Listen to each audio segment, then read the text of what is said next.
Hi friends, good evening, and this is your host Ankit Khandelwal from Delhi, India, and we have Kimberly Kalun joining us. And today's podcast is Thursday, and we'll be doing a lot of discussion with podcasters around the world. And good morning, Kimberly, and good morning to America. How are Oh, things? good evening to India and Kit. Oh my gosh, what a great day. And I'm drinking up the power of positive thinking. Cheers. Yes, that's right. Cheers. The coffee of I, the day. I, We'll go I'm this having I'm having a lavazza with a vanilla flavor. way. And a different color. I like the color. Yeah. So I got my blue cup too. So I stock up with water and Okay, lemon water and teas and water, yep, coffee. Probot. I like that Probot. And and blueberries. Wow, Here, have that's good. some. There you go. It's all about hydration, eating healthy, Yeah, uh, doing your exercises. Just because you're locked in doesn't mean you can't exercise, right? And I have, thanks to Dr. Yu kickstarting me, I've been doing the hot yoga and also doing my 8 minutes a day, just, because there's no excuse, right? yeah, So, and of course, I'm not going to see results. People don't understand this. You don't see immediate results, right? yeah. But you feel better because you're moving forward. But you generally see results in 3 weeks. This is what I noticed. Is what about you, Ankit? No, I think the same. I mean, you need to wait for results, and then only you'll, find it out. But you have to be with the process. Process is more important. Yeah, I mean, you just have to do it, Yeah, and don't use excuses. Oh, because I'll get that way sometimes. Oh, I'm tired. I'm too cold to work out. If I start working out, I'm gonna get too much cold air on me or something. And I just finally I'm like, do it. Just 8 minutes. Just do your yeah, 8 minutes, and you'd be surprised because eventually every day you'll go, well, you know what? I could do 2 more minutes. That's not gonna kill me. yeah, And and I've done this before. I'll lose track and then I'll say, okay, I got to get back on it again. And it does make you feel better. It really, really does. And I added on the supplement, quercetin, that Dr. Moskowitz kept recommending. I don't want to go to him and say I haven't been trying it because he keeps saying, Kim, it will help you. And I'm like, okay. And all the other doctors said supplements like that will help. So I added beetroot to okay, as well because that has that nitric oxide. And I'm going to yeah. get that machine that Dr. Yu showed us, the That's other. nice. Cards to global, yeah. Cards to. Yeah, because I think that will naturally build up the nitric oxide, but also help your blood flow in your legs. And that's where I think as we get older, we lose the cardiovascular that we need is in our legs. So, Yeah, but I also see it maybe help, reestablishing muscle that we don't use. And yeah, so but today is podcaster day. Usually we don't have no shows on podcaster Thursday, right? a lot of people lined up, and podcasters are. So when you talk about podcasters, that means consistency Yes. because they have to be consistent. Then only they can run the podcast. And That's we have a lot of examples like Walker and other people. I mean, they are doing it from so many years, and that's how the industry works, and that's how you will be a pro. So there are a lot of podcasters, and there are podcasters who are pro basically. So that's how, and I think everyone will show up. There might be sometime they have some emergency and things like that, but generally people show up. well, and look who showed up, one of our podcasters, but also one of our board members, Sasha Starr, but Alexander Starr. Good morning. Good morning. Good morning. So I want to show you something, blueberries. So, maybe you can go make Oh, blueberry pancakes. great. Okay, Great. I did a beta test on my background. It actually does need to be green. for the Okay, green screen to work. some of them don't have to Okay. be. But see, here's the Like my problem. cell phone, it doesn't have to be anything behind me. Yeah. It can- Yeah, I went through does the it. diagnostics, So- but here's the problem. By next week, it's all going to be decorated, so it's going to be yeah, I know. it's Your going to wife be is moot. so It'll- good at It'll moving be and moot point, as they would say. But the thing is, decorating. I Your was wife, going, I could actually do the green screen thing, but anyway, not gonna happen. So, Ankit, what do we have for this morning? What do we got?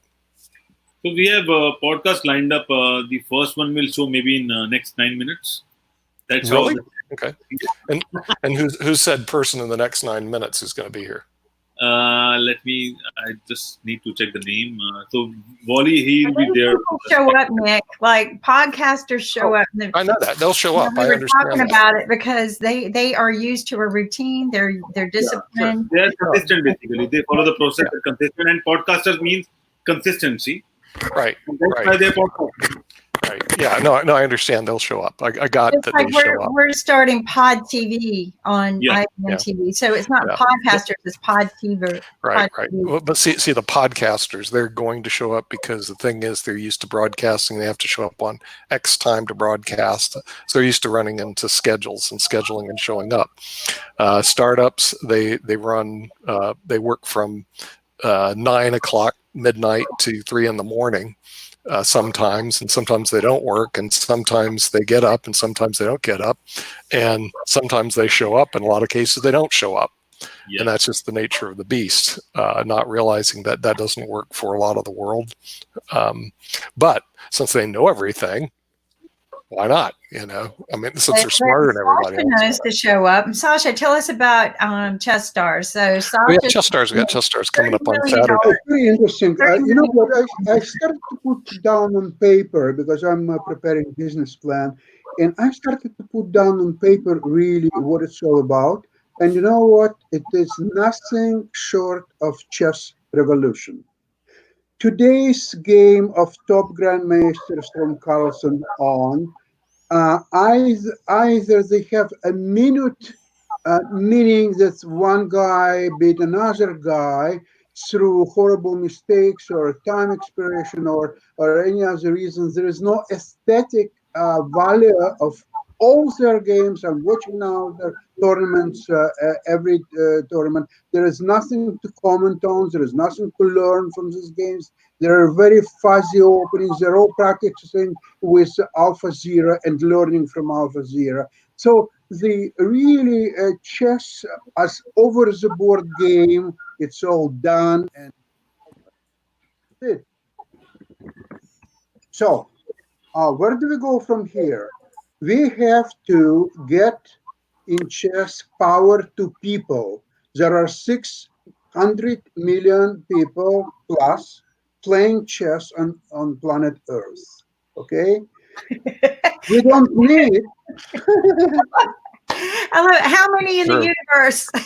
No. The thing is, what he says is, it's Yeah, when they did a demographic study, they said there's 600 million players, or at least they know how to play the game at various different levels, out of 7.8 billion people, which is not surprising. Then, as what happens is that, like in Russia, where he's from, the Federation, which is the people that are the super active players, has about 1 million of 175 million people that are registered playing in Russia. Now you go to the United States of America, we have about 80 or 90,000 to see the drop off, and our population is 330 what do you million. think about China or India? China, What do you China and think? India have come up pretty strong, so they have a lot of players over there because Vishwanath, who is from India, became the world champion, and he brought the game over, even though it started in India, oddly enough, but he basically rejuvenated it in India. So India has a big following.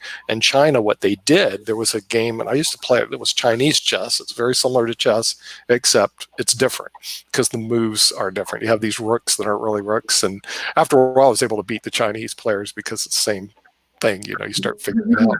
But they actually switched over to Western chess, and they have some of the top players in the world right now. Matter of fact, I believe they won the Olympiad with Darren Ling and all the players that they have there. So they actually have they're probably, the U.S. is probably the strongest team, even though we didn't win. But China's probably number 2. but they're really close. So you have a very interesting, very interesting matchups around the world when China plays the U.S. and Russia plays. I mean, it's quite fascinating. Now with even 600 million, it's like cricket. Okay, if you play cricket, people are into it, but if you don't, they don't know how it's played. Okay, and chess is kind of the same way. There's 600 million people that follow it, but there's 7.3 billion people that don't even know the rules and stuff. But and because of that, ESPN and the major networks don't carry it. The other reason, and we've gone over this for I know 45 years, is that it's slow. It moves real slow. Okay. Well, you saw the game that Sasha played. It moved pretty fast with Jim, right? You were playing a timed game, right, Sasha, when you were playing Jim? We played 5 minutes games. You're playing 5-minute games. Okay, no increment, no increments, right? Okay, so here's what goes on, where people know it or not. Most of the games on the internet are played 3 to 5 minutes, the whole game. And when I tell students that, okay, at least teachers in elementary and middle school, well, we'll get your kids to start playing chess. Oh, that's good. They'll learn how to play. And then they're going to learn to play 1 minute chess. And the parents are going, what? They do the whole game in a minute? Yeah, you can actually train people to do that. And then it makes a more interesting game, in other words, because it moves fast. When Kramnik was recently, just last week, I think, he was asked about what he thinks about 1 minute games on internet. Mm-hmm. Kramnik says this is a fantastic show, but I would improve it.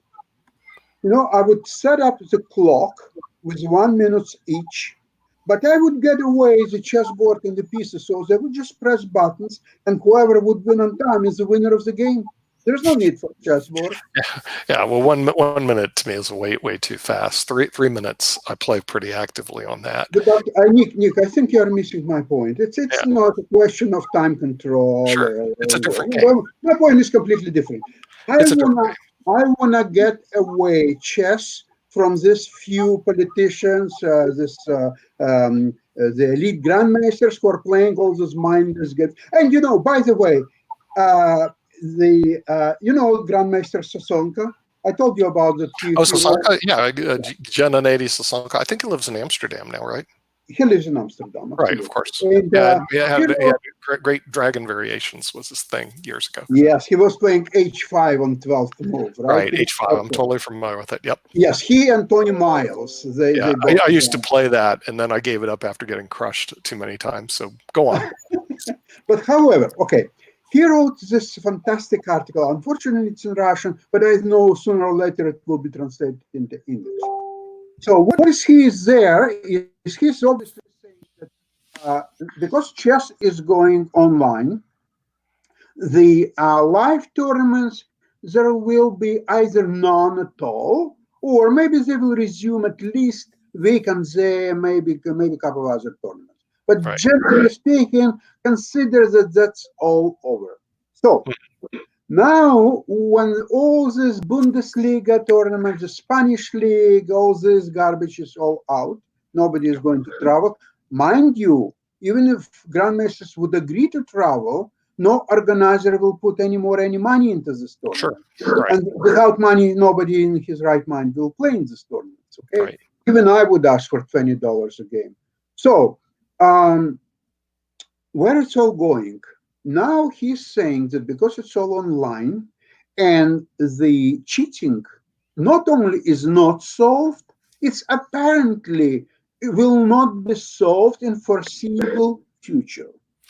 Right. Where it leads us? It leads us that although there's huge cheating happened in everyday casual games on internet and so on, guess what?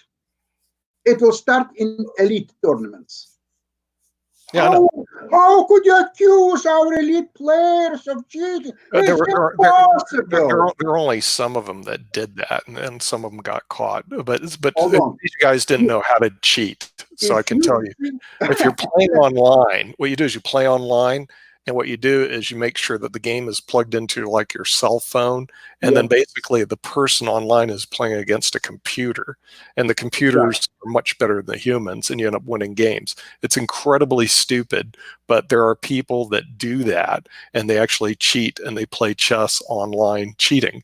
Okay, And let me it's a big problem in money tournaments, because if you're playing online for money, then all of a sudden the guy's going, hey, I'm odds favored because I'm not really playing, I'm cheating.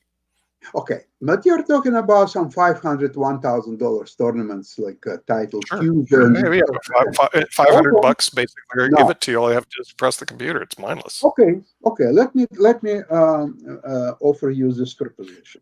Are we going to do a course on? Are we going to do a course on how to cheat at chess and make $500 an hour because you're cheating? Before you do that, we will do a chess revolution. It will make all cheating is obsolete, impossible. Think of a past, and people will treat it as some 17th century classical music, something like that.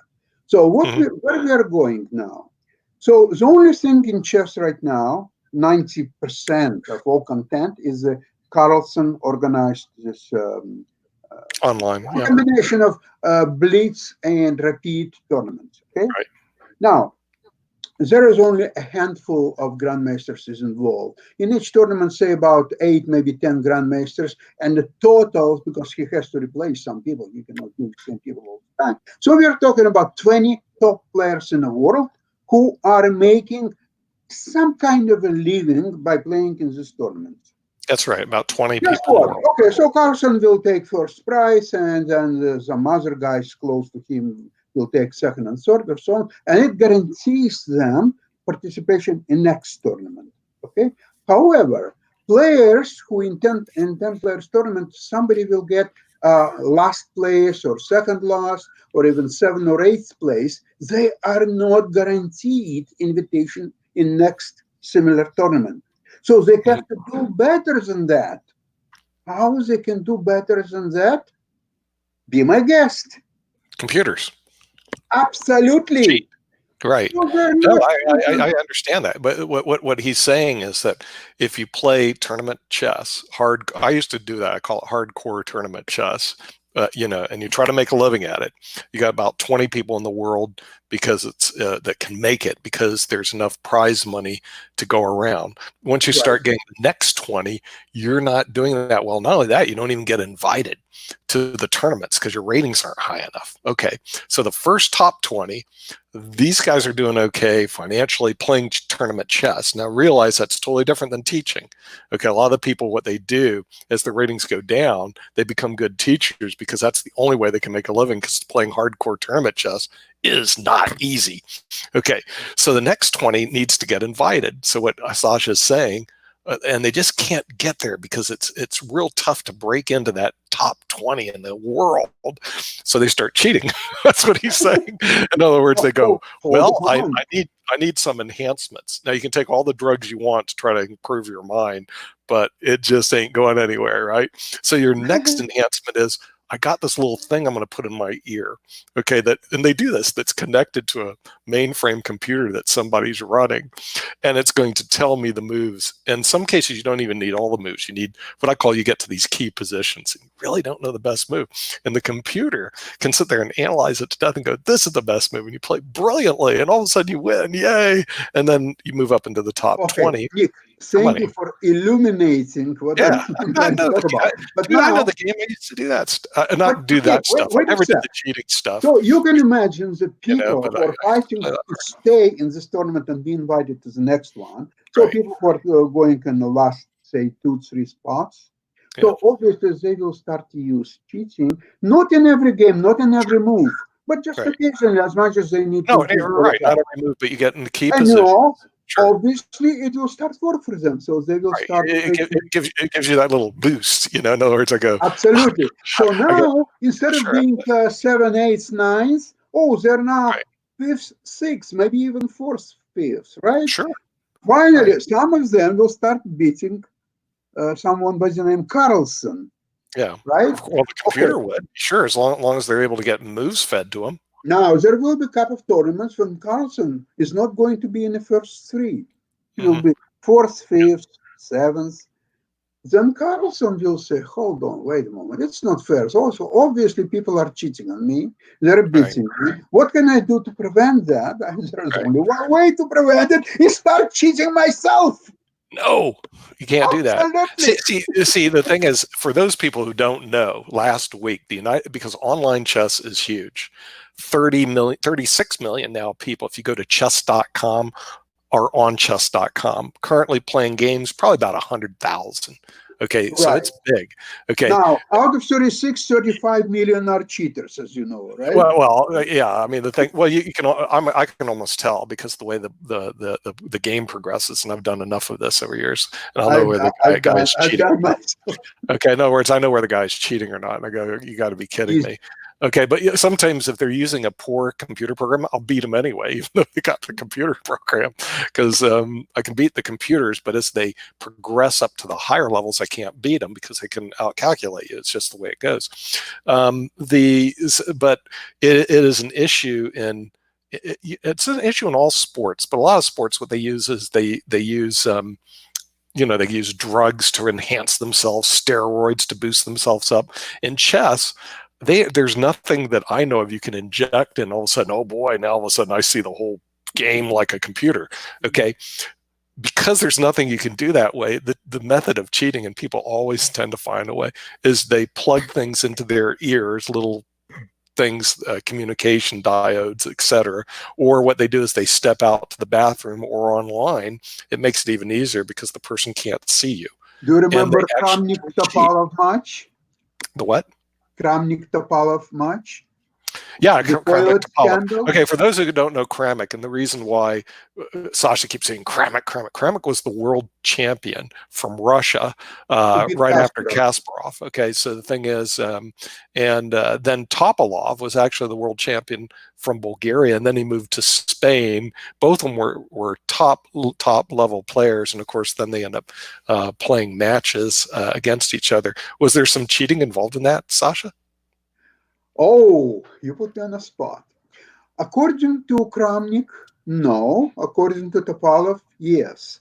And the way the cheating was done, according to Topalov, was that the Kramnik, almost after every move, he would go to the toilet. And Topalov believes that there is no physical need for Kramnik was to go after each move to toilet, rather than assess position with the computer program and come up with a strong move. Oh, just a second, Sasha. Since we're playing a game, I need to go to the bathroom. I'll be right back. You're cheating. Yeah. Well. Hey, listen. It is quite possible. It's hard to prove one way or the other today, but it's something that organizers and the arbitrators are looking at real heavily. Is that when people do go to the restrooms and stuff, is that then they go plug the position in their computer, or even worse, they've had people off-site who already have it plugged in the computer, and then all they have to do is give them the move. Oh, this is the move you want to make, da-da-da-da, and it's a brilliant move. You'd never see it, but the computer sees it, and then you go back, you make the move. The problem is then you don't know what the next move is to make, and you go, time for a bathroom break, and you go to the bathroom again, because chess can be very complicated, and you can see one move, but you may not know all the different variations the computer's already put in, and so you don't know the next move. You really don't. Or the whole thing. Let's admit that on the level of world championship matches for the players like Kramnik and Topalov, you should assume that they would know what their next move would be once they. No, I understand that, Sasha. That they would know if they're playing the game in their own mind. But see, if they're turning the game over to the computer may be going down a whole different level of moves that they're not that familiar with, and so they continually have to go to the bathroom because they don't know what the next move is. In other words, what the idea is, because I didn't grow up with the computers, okay? Because when I played, frankly, we had there was a chess master program, and the guy that founded it, what was Excalibur, was the name of the company. He gave it to us. We beat it so easily. I said, "What do you think of it?" It's pretty bad, and that was when I was playing. And then when I stopped playing, then what happens? The computers took off, and they just tend to dominate. And then, of course, Kasparov lost to Deep Blue, which was an IBM machine, and that kind of like set off the, hey, the computers are better than people. And that's been the way it's been for years. But to me, and they go, it's going to ruin chess, they're going to solve it. Well, they've never been able to solve it. That was kind of funny, that the computers, as strong as they are, they have not solved chess. They have solved checkers, they have solved, you know, a lot of different games, but they haven't solved chess yet, and it may be a while because there's so many variations. Okay, so with that, but it's almost like when you have humans, it's like comparing a human running versus a car. The car is going to beat the human. Okay, a computer today is so much more powerful and crunching, it'll beat a human. Now, with that same AI, what IBM did was they actually used that and it morphed over into trivia. So for those who didn't see the trivia match that IBM did, it was quite brilliant. The machine, Watson, played, you know, some of the top trivia players like Ken Jennings and John Reddy, and just beat all of them, because what it was able to do is quickly, once the question came out, quickly assess all the top answers faster than the human. And the key thing wasn't that the human, like Ken Jennings, didn't know the answer, he just didn't press the button fast enough.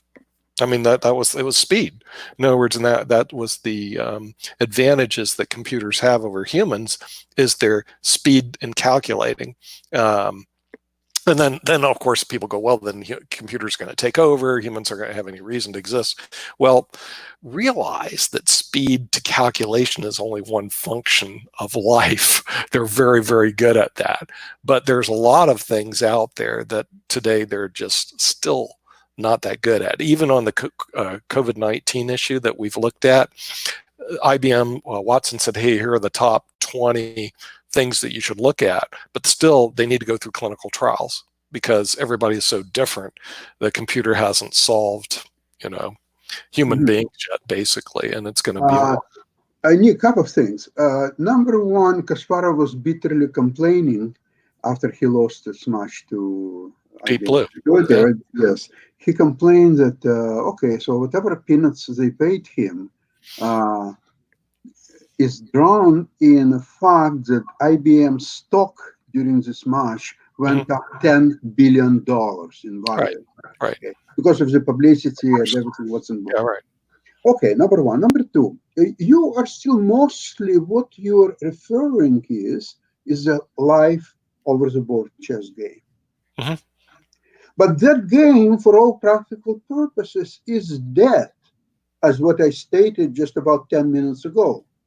It's being dead for several reasons. Number one, look at last World Championship matches, which is the pinnacle of over-the-board chess. Okay, let's look at first match in 2016 in New York. Carlsen played Karyakin, Russian Grandmaster, 12 games, 10 draws, and 2 resulting games, 1-1 each. Great. Second match, we are talking about Carlsen and Caruana. 12 games. What was the score? 12 draws, if nobody knows yet. It was 12 draws, and he won in a blitz match. And what? A speed chess, basically, playoff. Okay, but let's separate something, because blitz and rapid game is something else. And this is very suitable for online chess, and that's what it's going to be. Let's not, okay. You can, and Carlsen, when he was, what was it, Corona, Fabiano, that he actually, in the last game, he actually had an advantage and then took a draw, knowing they had a tremendous advantage because he's a much better speed player than Fabiano.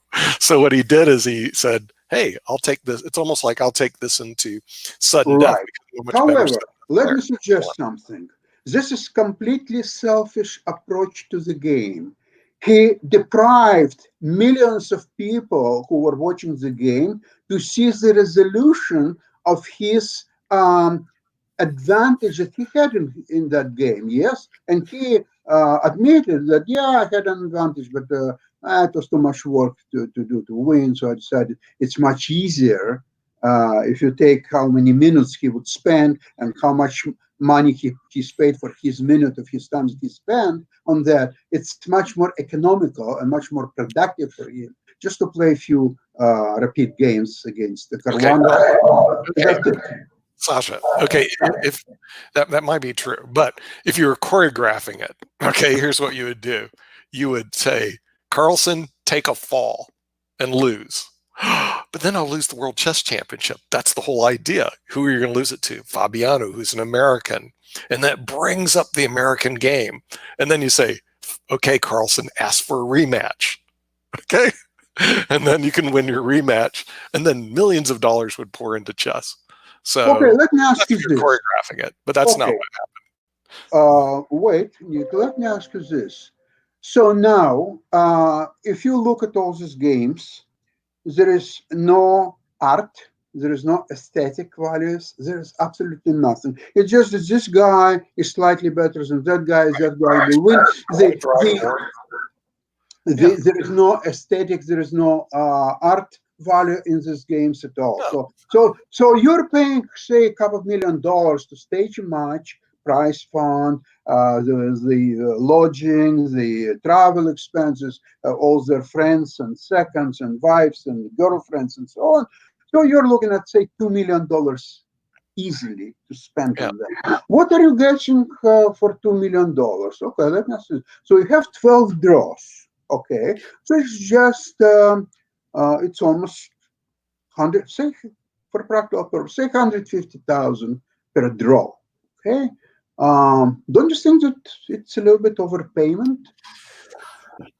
Well, it depends. You know, the thing is, in the world of sports, okay, it's not, because the thing is, we've talked to athletes that come here and they make like a baseball player, $1 million a game. Sasha, $1 million a game. Nick, consider the fact that the chess, unlike baseball and other games, cannot be shown on TV. Will never be shown on TV. That's been a it's problem. It's not going to happen. Okay, well that has been a problem since the inception of the game.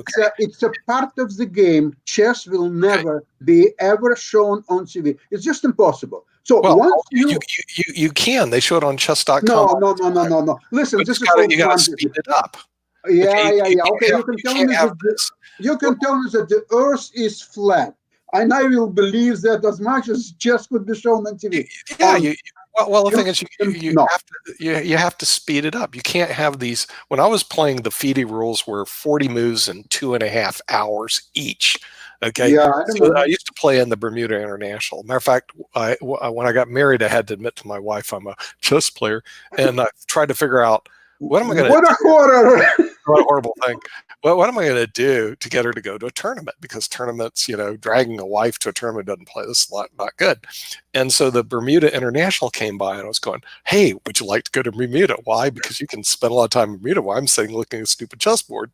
Yay, fun for us. Okay. So I went there for 5 years, and that's where I played Robert Byrne, and I actually drew him. He was the former U.S.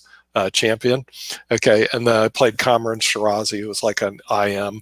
I beat Tom Costigan, who is an IM. So I just played a lot of these. Played Sophia Polgar. Hold on. You played Kamran Shirazi? Yeah, he beat me though. I played. I beat him in the Philadelphia in 1990. Okay, I played Igor Ivanov 3 times and lost all 3 times. Oh, he was awesome. Yeah, he really played GM strength for those people. And the thing is, he never won the title because he kept playing in hardcore tournaments. But I played with him 3 times. But I guess my best result was I drew him and also drew Joel Benjamin in tournament games. When Joel just won the World Open and the U.S. Open. Yeah, he was good at that time. Yeah, he was good that time. That's the time I drew him. I played him 2 other times and lost. But when you start playing these top level players, it's extremely difficult to beat them. I mean, it's just the name of the game. But the thing is, I think like chess.com, what they're doing is they're moving things to faster time controls that will make it more interesting for people. Even that is not done right. But I want to tell you something else. So speaking about economy of live chess, It just doesn't support live chess anymore, including world championship matches. So Sure. you're paying $150,000 for a draw.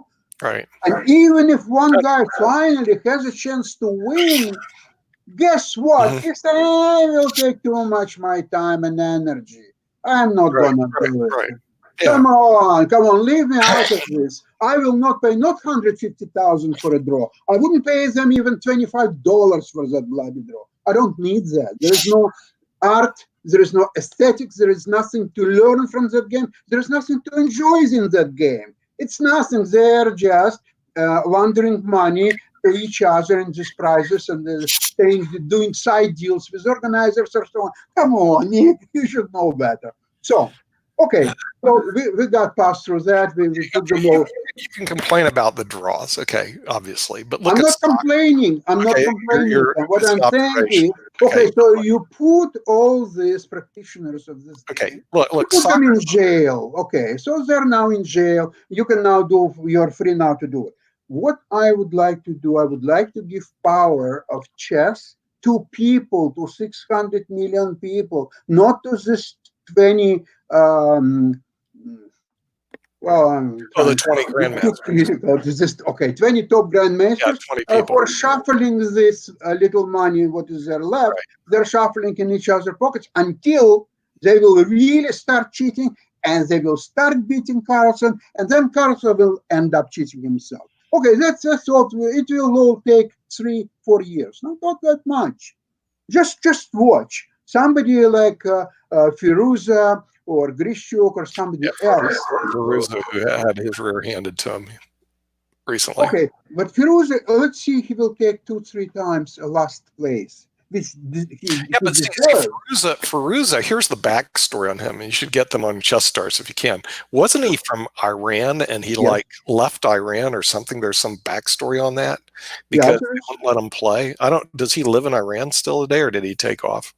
Okay, he was born in Iran. He's a citizen of Iran, even as we speak. During the chess tournament, I think it was a speed championship, world championship, Iran forbade him to play Israeli players. Right. And in protest, he never came back to Iran. He went to France, Paris, and he resides now in France. He's in France. Okay, right. Yeah. By the way, for those people who are listening in France, there's a great place to play in the Luxembourg Gardens. Okay, it's just have tons of players over there, and you can play anytime almost in Paris.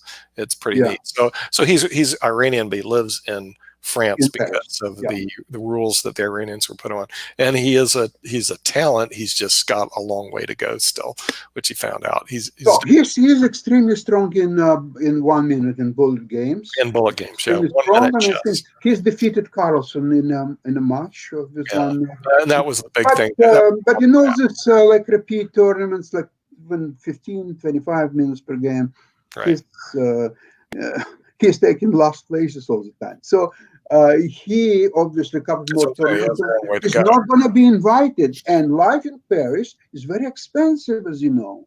Yes. So what a guy like Firuza is going to do in order to be still invited in this tournament, and where even last place would pay him, say, $5,000. Sure. But there is a huge difference between non-invite and invite and even take last place. Right. But in order to be invited, you have to. Right. So what you need to do, cheat and more cheat. Listen to this guy. In other words, the solution is cheating. Cheating. Well, this is solution to chess, and this is death to chess at the same time. However, if you take, for example, move prediction. In move predictions, there is no cheating possible. So you have to use your intuition, your understanding of the game, information, what you see in front of you. You see the top 3 recommendation of a stockfish. You listen to commentaries. So everybody is in a level playing field. Everyone has chances. So now guess what? Part of the money that I'm raising is, say, $3 million will go into World Championship for move predictors. First prize is, guess what, $2 million. Yeah, I would. That kills everything. That kills Carlsen with his stupid world championship. It kills absolutely everything. When everyone out of the 600 million people, everyone has a chance to win. Yeah, but see, until you get the viewers, remember Maurice Ashley put on Millionaire Chess in Las Vegas. I don't remember that. And one of my friends, Cosm, actually won 40,000. And I know when I was meeting with Maurice actually about it, and I said, look, your business plan is iffy because you don't really have sponsors. Oh, everything will fall in line. It doesn't work that way, And so after 2 or 3 years, he folded. And his whole theory was, hey, I'm going to offer $1 million prize. Well, after a while, it's not $1 million first prize, it's $1 million total, and it's broken down to. Don't forget that the entry fee was $1,000. Oh, I know. Don't forget that you have to travel to Las Vegas. We'll see. Pay an expensive and hotel. okay, and that goes back to the problem, Sasha, at the beginning, Right. and we've discussed with the chess players for years. Okay, until it's faster, more marketable, with sponsors, it's never going to go anyway. Nick, okay, it's hold like on. soccer. Hold Soccer on. takes forever. Wait a sec, Nick. Yeah. You're taking it all wrong. You still don't understand the contests. When time will come and you will understand contests, you will understand that in this program you don't need sponsorship, you don't need corporations, you do nothing.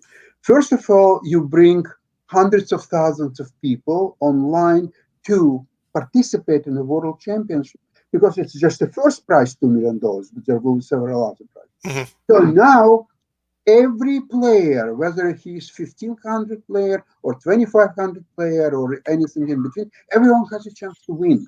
So now you're talking about participation of hundreds of thousands of people. You're talking about something huge, and people don't need to spend hours watching Carlsen and Caruana making another draw and so on. Now you become part of the game. So now people are watching what you're doing, not Carlsen, not Caruana. No, you don't care about these people. Let them play some in jail or somewhere else.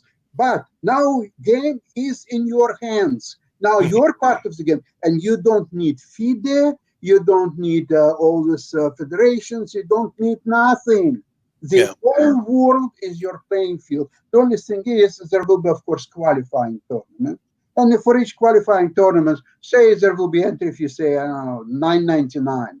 Wouldn't you pay $9.99 for a chance to win $2 million first prize? What would stop you? And even in qualifying tournaments, there will be hundreds of dollars in prizes. So for $9.99, you get enormous value, and you are active participant. You're not watching somebody's stupid game. No, you don't have time to watch Carlsen Caruana game. It's not great use of your time. But when you are part of the game, when you're participating, when you're creating something, when you can put 5 crowns and move and win, say, 5,000 crowns and become all of a sudden leader in this prediction proposition, that's what counts. And this is a revolution that will bring the game to 600 million people. Because even to participate in contests, what I noticed, people 3-4 days before the contest, they would find out who are the players. They would go to databases to research what happened. I got it. I mean, it's a little. Yeah, it's a lot. I see what you're doing. It's very similar to fantasy football, because football went one direction, and then all of a sudden, fantasy football took off.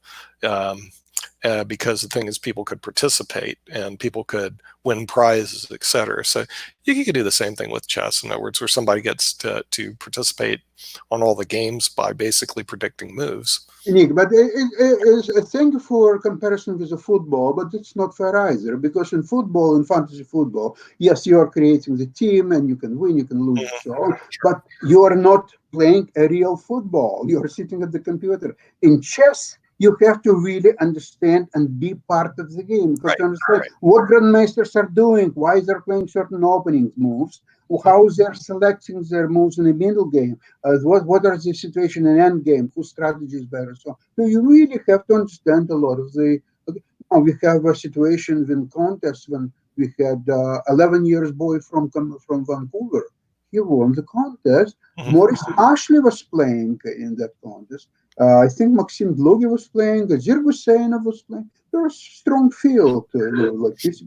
So he got the first prize. Just 2 moves before the end of the game, he put 5 crowns on very unlikely move to be made.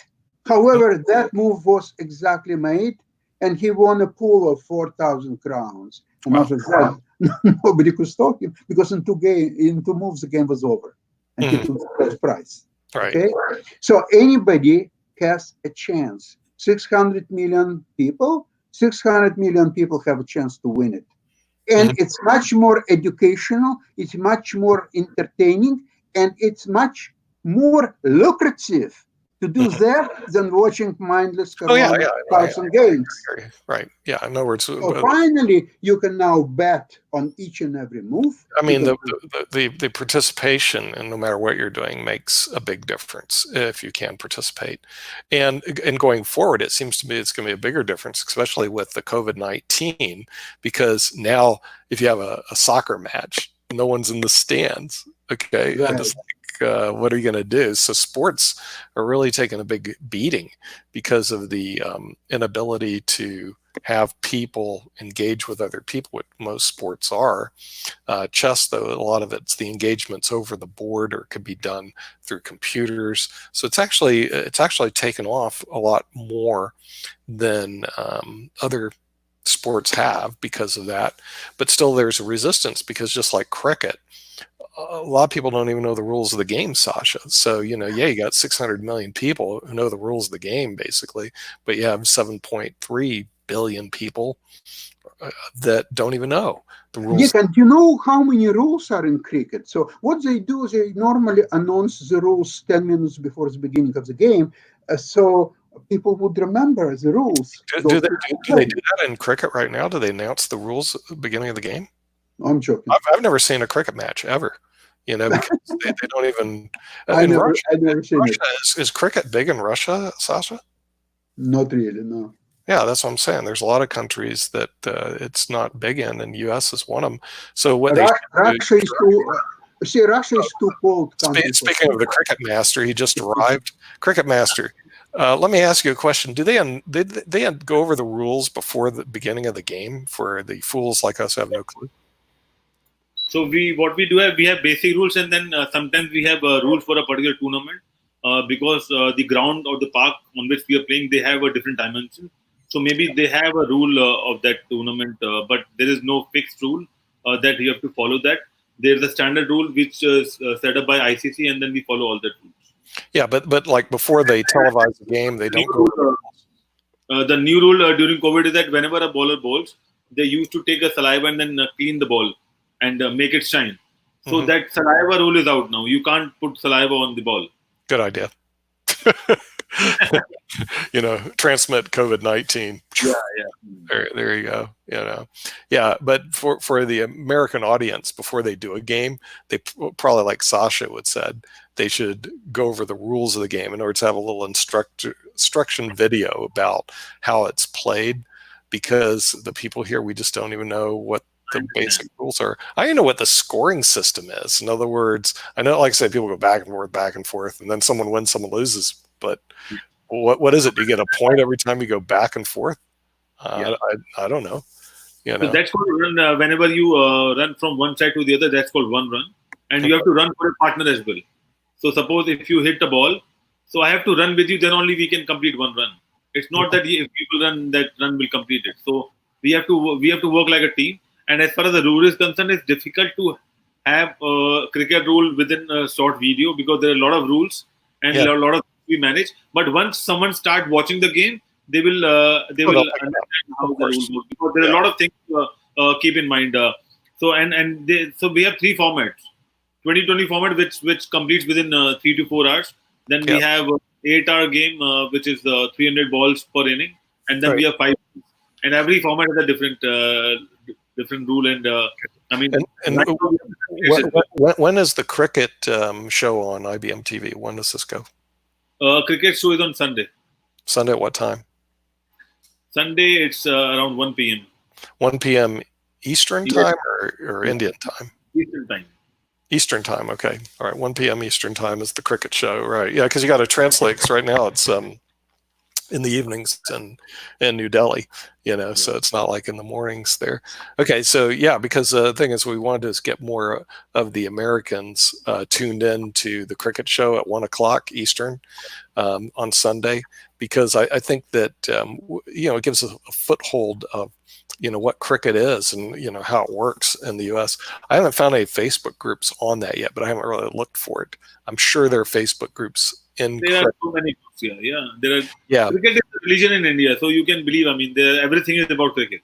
really. Wow. There are a lot of restaurants, a lot of people. I mean, staying their home. They created a cricket within their home as well. And in restaurants, if you go out, everything is all about cricket. If you order a dish, you have to say, I want wickets. So they will display something with wickets and things like that.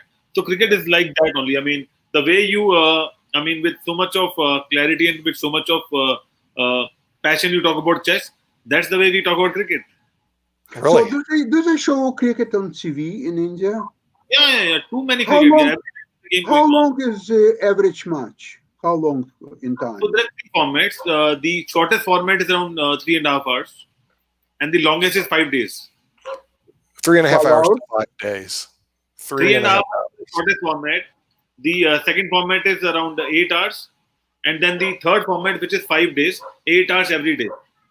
And they show complete match on TV? Complete match. And then people watch recordings, and then people watch the expert views and opinions, and they watch a lot of things after the game as well. It's a religion over there, Sasha. Mhm. I mean, it's a religion that we don't even understand over here. So Nick, but even religion shows are not showing for 11 hours. 5 days, 8 hours a day. And also, I'll tell you one more interesting thing. So whenever there's a cricket match, it starts at around 9 in the morning, depending on the weather. So people start, their day maybe around 3 or 4 o'clock in the morning. Okay. Because they have to reach out to the park. Remember, yesterday we discussed, I think cricket is the best thing for jails, because people would spend days, if probably weeks, playing one game. And then, so the team which wins the game will take next team, will play for another 2 weeks match. Then the winner of that game will play semi-final against the winner of that game. Okay, Wow. so cricket we've established is big over there. Is baseball big in India? No. No. Baseball is big in Cuba. It's big in Cuba. It's big in Japan, Dominican States, but in India, it's like, forget it. They all play cricket. What was very interesting that Ankit brought up, and he can show the demographics on that. There's more cricket being played worldwide than there is baseball or American football. In other words, incredible. But I bet not soccer. I think soccer is way number one. Soccer and basketball. Soccer is so we Indian also play a lot of soccer. It's just that we are not at par to the world level. But when it talks about cricket, we are in the top 3. And we have also a lot of soccer clubs which are there since more than 50 years. But soccer is a different game, and soccer is kind of a global game, and it's a world game. But cricket is for people who follow the game, basically. And but I'll tell you one interesting fact. Cricket is having a consistent viewership. So we had a World Cup last year, and that was one of the top most viewership event in the sport history. Actually, I'm thinking about to solve one question. What's happened if cricket indeed became very popular in jail, and let's see your team is playing match, and your time is up. It's a long match. Your time is up. You're free to go, but your team is still playing. So would you stay? Would you ask permission to stay until the team will complete the match, or you will just leave? It's a draw. It's a draw. It's a draw. Okay, by the way, cricket, according to the internet, cricket had like 716 million viewers worldwide, and worldwide chess claims about 600 million. So chess is just below cricket by about 100 million. Now I'm wondering what baseball is, because the thing is, over here they tout baseball and American football, like baseball's a big game. I think Baseball. Okay, 170 million. So think about it. Cricket, 716 million. Chess, 600 million. We're talking worldwide. Baseball, they worship it over here, 170 million. Not even close to chess or cricket. And what about soccer? But there is a great distinction between What about chess soccer? and baseball and cricket, because chess is not spectators' sport, and the others two are. Chess is the Yeah. only one non-spectator. Oh wow, sport. soccer rocks. Okay, soccer kills everybody. 24.4. Wait. No, that's not good. 24.4 million is not good. That's in the United States. Okay, let's see worldwide. I need worldwide. So, Sasha, this is the fact. So, this happened last year in the Cricket World Cup. That was the most watched event in the sport history. Okay, here we go. One time. Soccer, 3.2 billion in 2010. So soccer is 3.2 billion, cricket's 700 million, chess is 600 million. American baseball, for all you American fans out there, 170 million. Well, we should post that. We should get a little post on that because it's absolutely amazing. Because over here they tout American baseball. Oh, they won the world championship. I said, this is ridiculous. They don't even play it all over the world. You know, I wonder some days whether the top cricket players, if they all played baseball, would beat the Americans. Quite possible. You know, it's just like the top rugby players. Could they? Do you remember Barcelona Olympiad when a dream team went to play basketball games for the first time? I think Michael Jordan was still playing. It was 1992. So American team would demolish all other teams with scores like 125, 42, for example. Such a score would be. I mean, it was so incredible performance, one-sided completely. And of course, U.S. team easily won this Olympiad. And and you know, it's situation when what you say, no comments. No comments. There's no other comments you can do except say, Well, the thing is, complete superiority. Okay, here let's go the difference between soccer, okay, otherwise known as football international, and the NFL, which is touts here to be the best game in the world, at least is in the United States. Soccer viewers in 2010, 619 million. NFL Super Bowl, 106 million. In 2018, soccer, 516 million. NFL, 103 million. Soccer, and that's just for the Super Bowl and the World Cup. World Cup kills the Super Bowl in terms of attendance, almost 5 times more. People watch the World Cup than they will watch worldwide than they watch the NFL. And since we're international television, this is the data we need to put together and put it on IBM TV. But there is one more thing. A lot of people watch the sport recorded or live. So if you can just check out the screen, it says Cricket World Cup watched by 1.6 billion people, the live coverage. Really? Wow. I mean, the thing is, it has, you know, see what's so funny to me, because we were doing this thing with the NFL down in Miami, and the NFL like this to us, which typical. I'm used to that. Okay, I'm a big company. We're the NFL. And I said, wait a minute, guys, what about India? India? I said, you guys have no footprint in India. Well, we're working on Europe now. Do you have any footprint on 1.3 billion people? What about China? They're always mealy mouth, the NFL, but you know, dare if you use our logo or speak our name. Seriously, they had all this crazy talk about speak our name and stuff like that in vain. I said, you're not even recognized. Now, here's the reality of it, because I like to look at the data. Reality, World Cup, 500 million viewers, Super Bowl, 100 million. But over here, they tout it like it's the biggest thing since apple pie, and it isn't. You know, it's just like cricket, which Ankit just threw in my face, and I'm going like, are you kidding me? Cricket is much bigger than American football or American baseball combined. Seriously. Yet over here, we don't even recognize it, like it doesn't exist. So we're here to kind of like expand people's minds of what goes in around the world as opposed to the United Nick, I'll tell States you, of America. I'll tell you, we have Nicole from Jamaica, and she's a cricket fan. Nicole Hi, from Jamaica. everybody. Hi. Hi, how are All you? sorts of. Okay. Well, Nicole from Jamaica. There's Ankit from New Delhi, India, and Alexander Starr from Canada via Moscow. Not sure. And Nicole, you're in Jamaica. So tell us, what are you doing down in the great country of Jamaica? What am I doing? I'm staying indoors. That's all I know. Right. Because Jamaicans are awful. What do you do when you get out of Jamaica? I mean, get out of doors.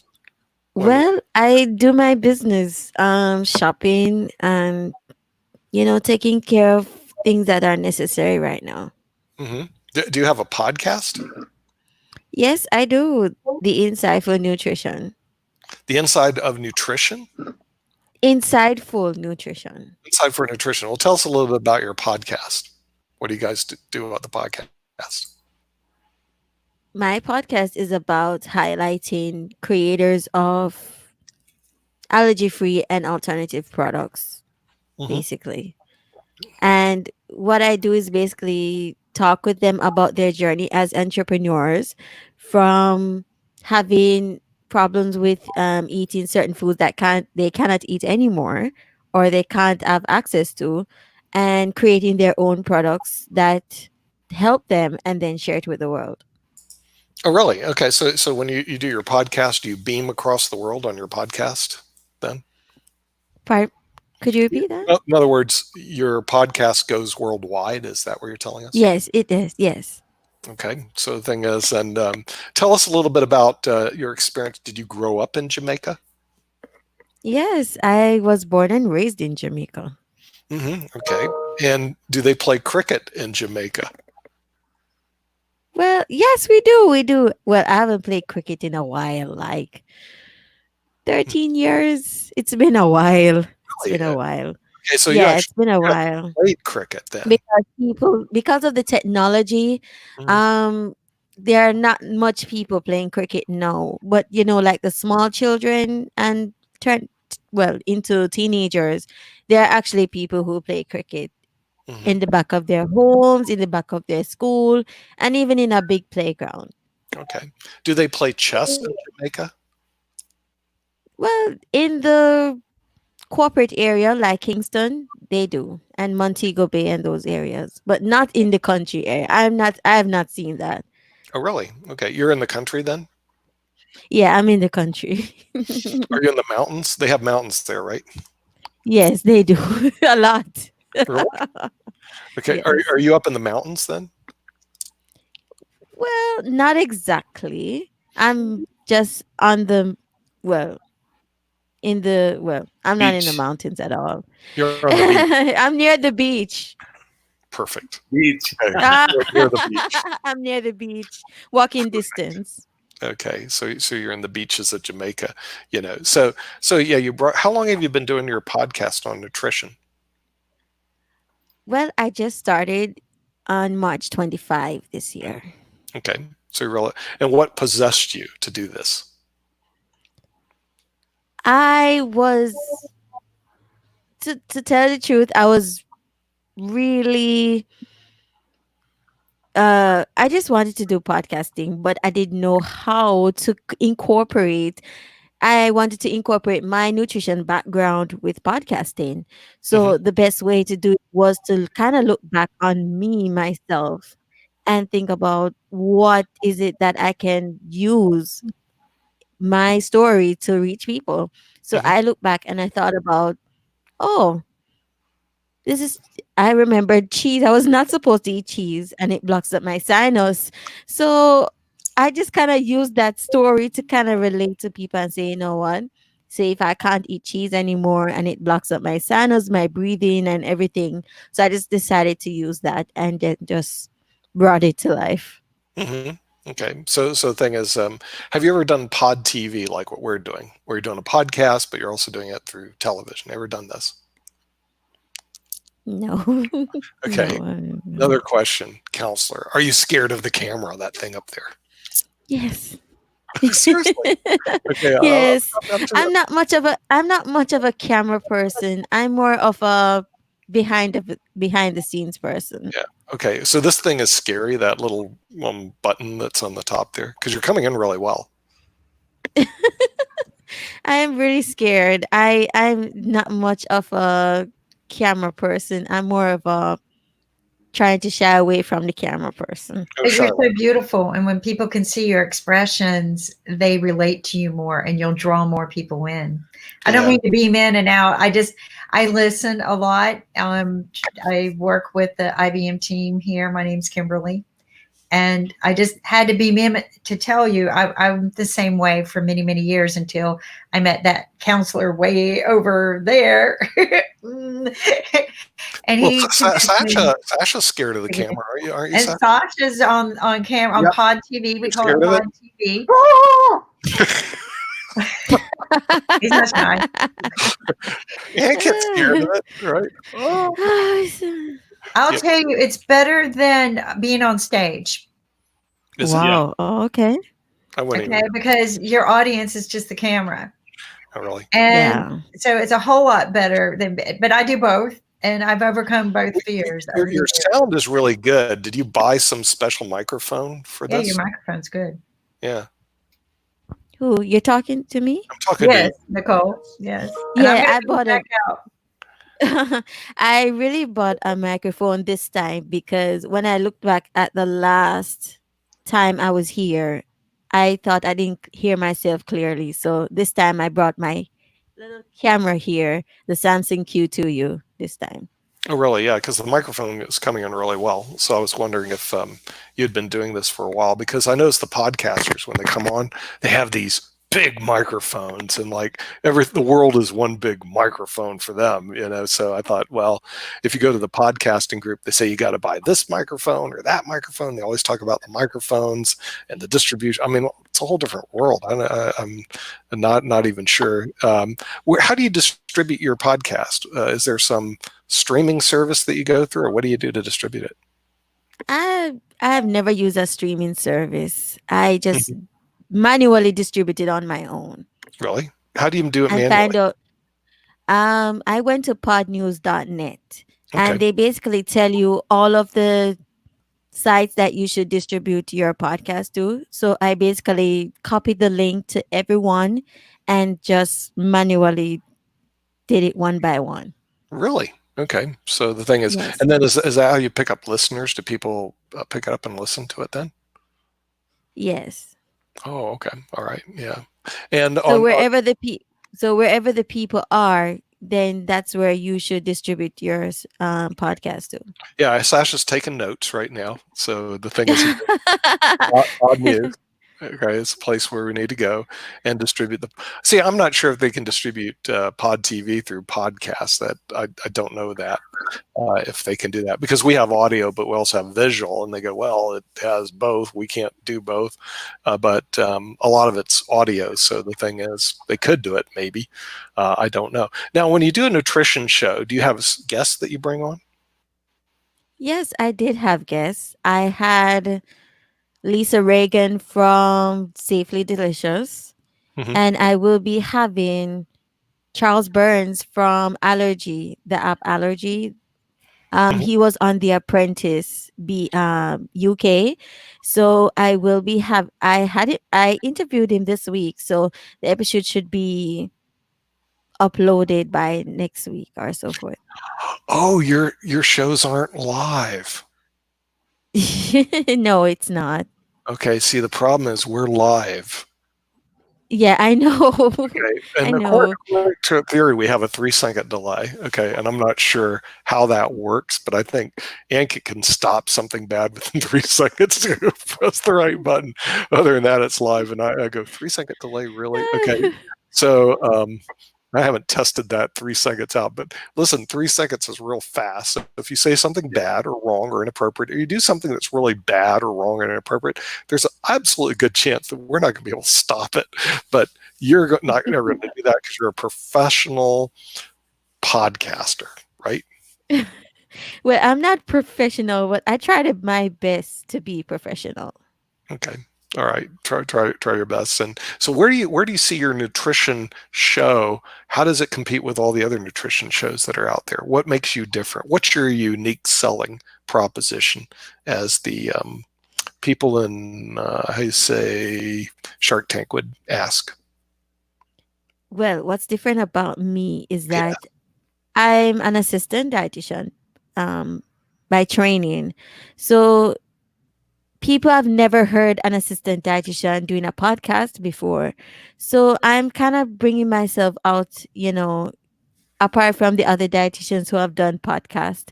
So that's where I'm different from the other nutrition podcasts. And I just really want to, how would you say it? Be different and be unique and just basically have fun. Mm-hmm. Is there any nutrition that you can get in Jamaica that you can't get anywhere else? See, the only thing I think about Jamaica that you can get is maybe rum that's different than anywhere else. But is there anything different in Jamaica that products you have that are difficult to get elsewhere? Well, the nutrition that we can't get is the only thing that we can't get is basically healthy products, basically. If people want to lose weight, for instance, there's a lot of fat content in foods, and it's really difficult to source foods that can mainly help us lose weight right now. Mm-hmm. That's the main problem. Yeah. Now, Sasha's from Russia, and his diet consists of. And on top of Sasha over there's from Russia, so his diet consists of vodka. Is vodka healthy? What? Vodka. Yeah. There we go. Vodka. Oh my God. Yeah, Imperial Gold vodka. That's what they drink. Is that what they? Is that healthy for you? No, it's not. But a good tequila also will do. Oh, yes. I'm not going to criticize anyone. I'm not going to criticize, but it's not really on top healthy. Yeah, but he's a chess player and he needs his chess brain to work better. So in Russia, they give him vodka and they give him tequila. That would make your chess brain work. What? Chess brain? He's a chess player. Yeah, he's like a master chess player in Russia. Oh. Yeah. He runs our chess show. It's on Saturdays at 3:00 Eastern. So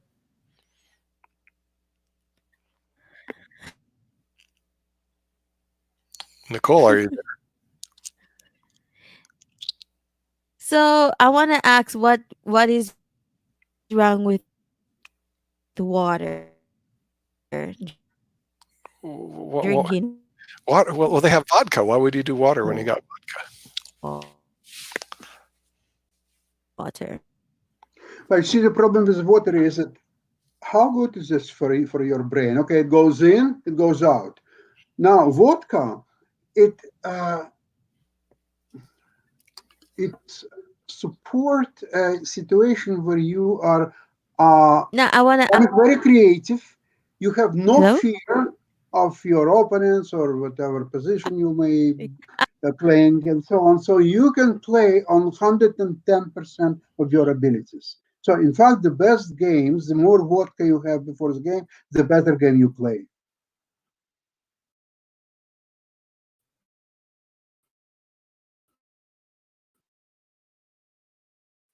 Jamaica has pretty good rum. I don't know if it's as helpful as vodka. Probably not, because I don't know any Jamaican grandmasters or world champions or so on. But we know many Russians grandmasters, including several world champions. So probably vodka actually works really well. So I think she's having a hard time with the vodka, Sasha. Yeah. Yeah, I think that's where it all stopped once I explained the meaning of vodka in chess. I think she's just thinking about how to improve chess in Jamaica and just drink more vodka. Yeah, I think it's more bandwidth issues. In other words, some cases when we beam in from other countries, the bandwidth varies depending where you're at. So I've I never think she's had having bandwidth issues, which is the reason why it's not coming in right now. Mhm. Um, I had usually, a great time in Jamaica many years ago. I had vacation there. It's fantastic place. Except when you're on the beach, everyone comes to you and say, "Hey, you wanna try some shit? I have fantastic shit. You should try this shit." And it goes on for all time. Whenever you're on the beach, somebody is approaching you. right. They're always giving you some stuff. Well, I think what she's trying to do is to get people more online in terms of the nutrition. In other words, to have a more healthy lifestyle, which is actually a good thing. In other words, we need to do more of that. In other words, have people that especially in the United States where the obesity rate's about 40%. To have people that are trained to actually eat better and live better, but it's very, very difficult to change people's habits, as we all know. I didn't know you had vodka laying around, but I wouldn't be surprised though. I was going, well, you're from Russia, you come from Russia, what are you going to carry with you? You're going to carry vodka. So let's see if Nicole beams back in. Nicole, are you still there? I'm still here. Okay. Yeah, you were just having some bandwidth issues. Sometimes you come in. Yeah, the Wi-Fi. Yeah. Are you on Wi-Fi? Is that what you're doing? Yeah, I'm on Wi-Fi. Okay. Yeah. See, Wi-Fi can sometimes, see, I'm on Wi-Fi right now, but my computer guys say, because I can run it directly through Google Fiber, and that's really fast. So ultimately, what I'm going to do is move direct to the Google Fiber through cable. They've done studies on it. It's a lot faster than running it through Wi-Fi, but right now my Wi-Fi is doing okay here on Google Fiber. So it looks like she's bounced in and out. We'll see if she comes back in again from Jamaica. Okay, Nicole, you're bounced back in. Did you turn your Wi-Fi router back on? Nicole, are you there? We're having some technical difficulties. I'm here. Hello. Well, she's there. It's just that she cannot communicate. Yeah, because of the bandwidth and the Wi-Fi. So so you've actually been down to Jamaica then, Sasha? Yeah, I had vacation there. Vacation there? Years ago, and we had fantastic time. I was there with my wife and daughter, and we had friends from Los Angeles, also a couple with a daughter. Right. Yeah, I've never been to Jamaica. We had fantastic time. I went down a little further to Cuba. Excuse me, Grand Cayman. But see, in Cuba, chess is really big. Okay. Matter of fact, because of Jose Capablanca, when you go to Miami, a lot of players from Cuba, because they moved over to Miami, play chess. I mean, it's big. Chess is big in Cuba. Chess is big in Miami. As a matter of fact, I played Julio Barraca several times. He just rolled me. It was really good. But then I played Fabio Larota, and I beat him in like 24 moves. He's like an IM. That's great. So I was going, well, and I actually beat the former Cuban champion years ago when I was 17 years old, because I won my first state championship when I was 21. His name was Gonzalez, okay, and he was the former Cuban champion, played in one of my best games at the Florida State Championship, and I'm beating him, losing to Eduardo Solario, and losing the championship to Solario, who was also a former Cuban champion. So I played a lot of those guys back in the 70s, I think it was, that were over there.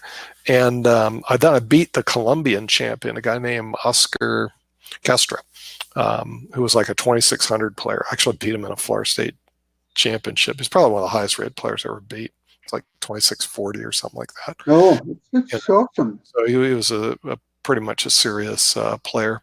I think it made him give up chess. It was a black side of it. He was playing the black side of Carol Khan. I had this. It was similar to your cheap opening you get against Jim Eadie. Okay, I had this cheap prepared line. Well, I can tell you one of my secrets is that against Caracan, I'm playing e4, c6. I play knight c3 on second move, and after d5, I play queen f3. And black has to solve some unusual problems. Not that it wins right away, but I gain normally a minute or two in speed games. Right. Yeah. move. And then it's still not straightforward play for black Yeah. either. No, I understand about cheap players. I mean, I Mhm. play the Grubs and Grief, and very few people know it. There's a lot of lines to it, and so usually, if they're under 2,200, they get demolished. When they get over 2,200, they've actually, you can see they have experience and have decent lines against it. It's kind of, but it's pretty interesting. Nicole, you're back on. How you doing? I'm good. I'm good. Thank you. Okay, right. So, when does your podcast broadcast? Or I'm not that familiar with podcasting. Are you broadcast all the time once you do your podcast? You put it on the services, and anybody can see it at any time. Is that how it works?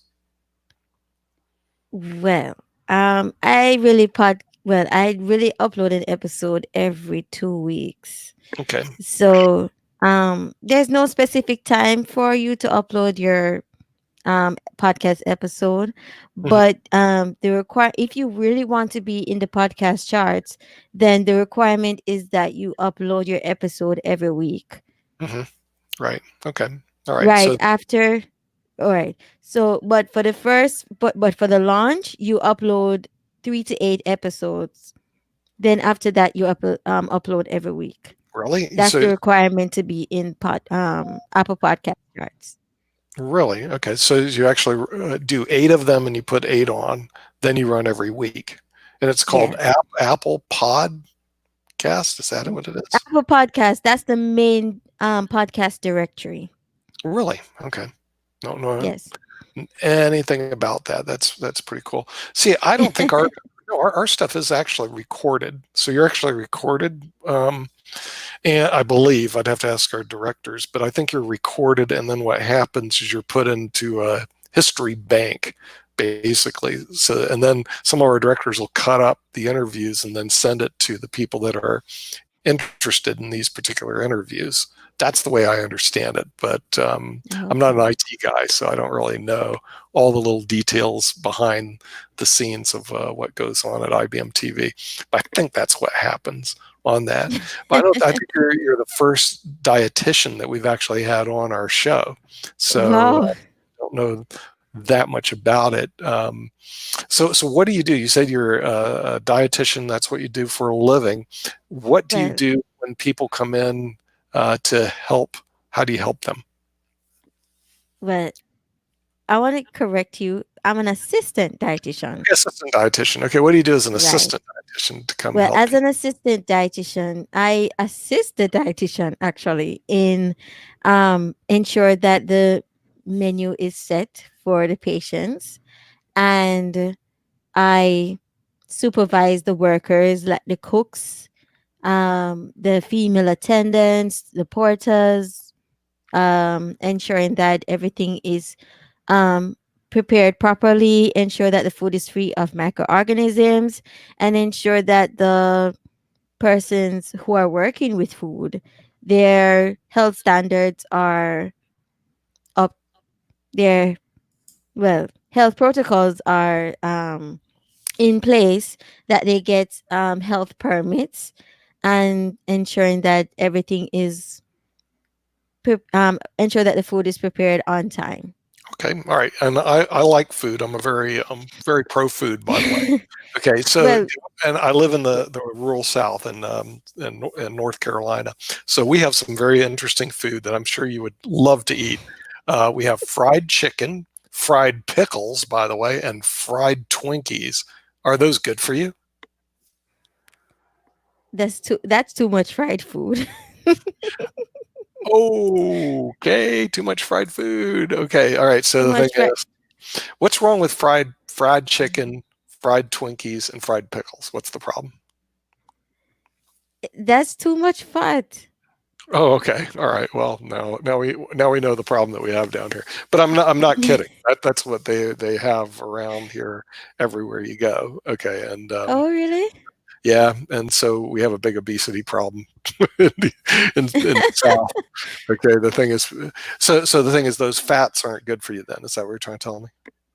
Well, I'm not saying that you shouldn't eat fat at all, but it's good to have some amount of portion of fat. Mm-hmm. Okay. Okay. So my wife, she brought salad for lunch today. Okay. But I'm thinking about fried chicken and fried Twinkies. What would be better? I can't read.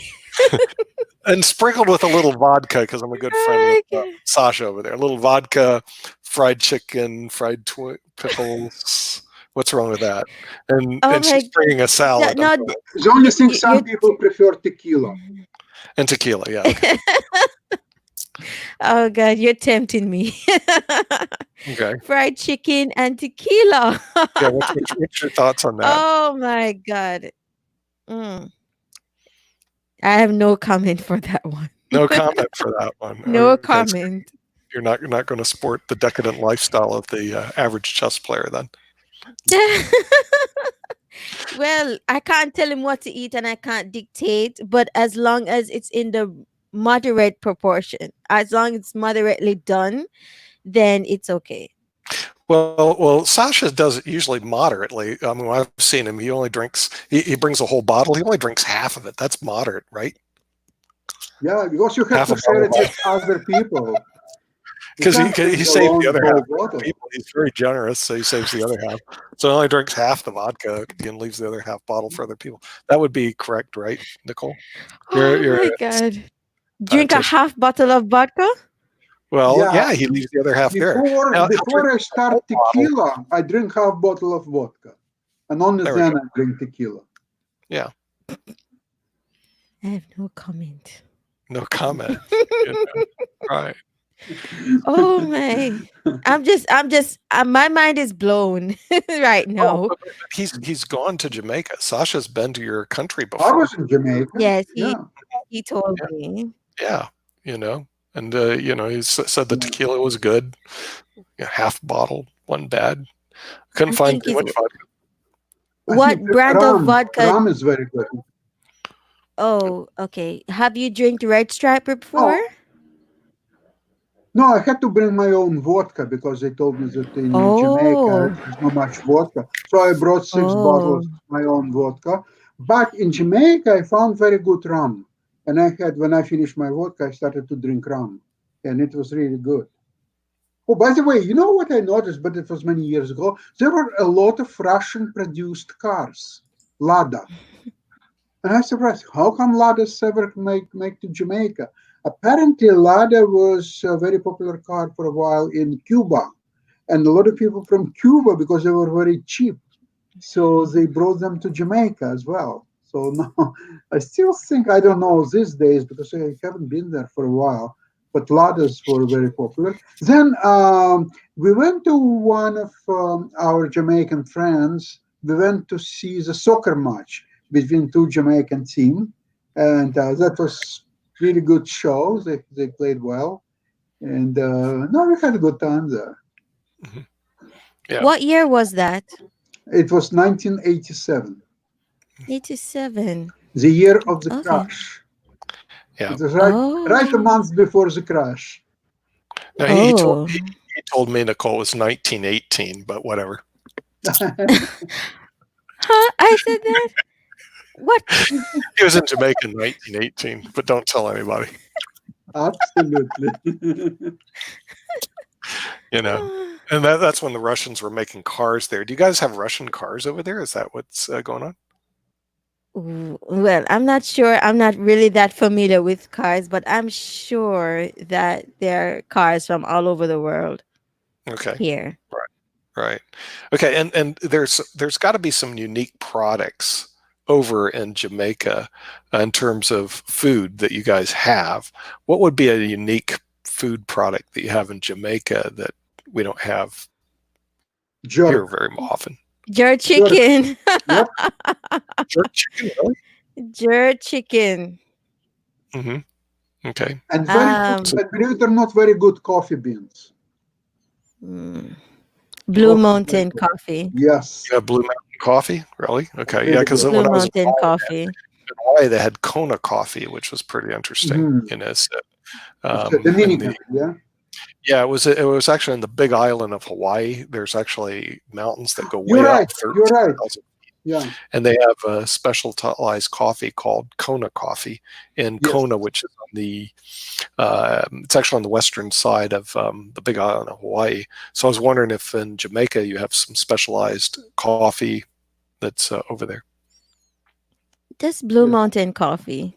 Blue Mountain Yeah. coffee, right? And what about food? You have jerky, but is there other types of food over there that's a little different in Jamaica? Breadfruit. Breadfruit? Actually, yeah, breadfruit. What is breadfruit? It's a staple. You eat staples over there? Yes, we do. You eat staples? They're hard, aren't they? And you press a little button, staples come and you eat them? No, not that kind of staple. No, Okay. this breadfruit, you can basically identify, you can pick it off the breadfruit tree and Right. you actually allow Wait, it the to, breadfruit tree. because it's very stainy. Yes, there's a breadfruit tree. What is It's a very breadfruit stainy. tree? It's a tree that has breadfruit on it. It's a very tall tree. Right. Right. So it's a when you staple. want bread, you just go up the tree to get the bread. Right. You can go up the right. Yes. We usually have to bake can- it here, so it's a little different. I didn't know you had bread trees over there, breadfruit trees. And That's then the breadfruit is where some of the nutrients the breadfruit is the actual tree where, like, if there's no honey, if there's no flour, then the bees can sting on the breadfruit to get some nutrients from it. Oh, really? Okay. So you actually have breadfruit in Jamaica. Then. Yes. All right. So what are you having for lunch today? Are you having breadfruit for lunch? No. Hopefully I can get some jackfruit to eat today. Jackfruit? Jackfruit. What is Sasha, did you have jackfruit? What is jackfruit? It was many years ago. I really don't recall having jackfruit. Okay, talk to us about jackfruit, because you're talking language we're not that familiar. Jackfruit and breadfruit. What's jackfruit? Jackfruit is a fruit that originated in India. It's a big, long fruit. It's very, very, very crunchy on the inside. It's very sweet. Right. Really? Okay. All right. Well, you're telling us some things that are unique to Jamaica. Jackfruit originating in India. Wait, a guy just popped in from New Delhi. Ankit, are you familiar with this jackfruit stuff? I've never heard of it. So jackfruit is a kind of a vegetarian non-veg. Right. And jackfruit is also very useful when you have to supply food to the market. Really? People who don't get food, they are hungry and they need that food. So jackfruit is kind of a food that we can. I mean, with one jackfruit, we can create a dish, and then I think 50 to 100 people can easily have it. So this is this big. Yeah. I've never even seen it. And a lot of who prefer non-veg, they if they don't get any non-veg food, they eat jackfruit. Really? My Russian friend, Alexander Starr, have you ever heard of jackfruit? Do they have that in Russia? Russia. Spasiba. Jackfruit. Good question. I never encountered that in Russia, and not in Canada either. Right. So okay. It's something what is missing in my diet. Never heard of it. So jackfruit, but it's in Jamaica and India. Now, what about breadfruit? Nicole said they go up trees and grab their bread. We usually bake them in ovens here, but that's what I said. I went down the tree and tried to get some bread. I'm gonna go up the tree, get some bread today. It ain't gonna happen. So, do you guys have breadfruit in India? Breadfruit, I don't know what is breadfruit. I've never. There we go. Nicole. Can Ankit show us what that jackfruit looks like? He could, but he's got to go on his computer and he's got to share the screen. I could actually do it, but I don't know how to. But I can show you what breadfruit looks like. Yes, that's the jackfruit. This is jackfruit. Right. Yeah. Okay. It's it looks like a big watermelon. it's not a watermelon. If you I'll play one of the videos, so maybe you'll have a better idea. Really? Okay. So it looks like a melon of some sort. Jackfruit, this is totally new to me and my Russian friend. We don't do jackfruit. Can we enroll now to eat jackfruit? I'm not going to have that for lunch because I've never seen it. It's like, but what we do is I want a video of Nicole climbing a tree to get bread. I'm Scott Harris, professional. How'd he get on?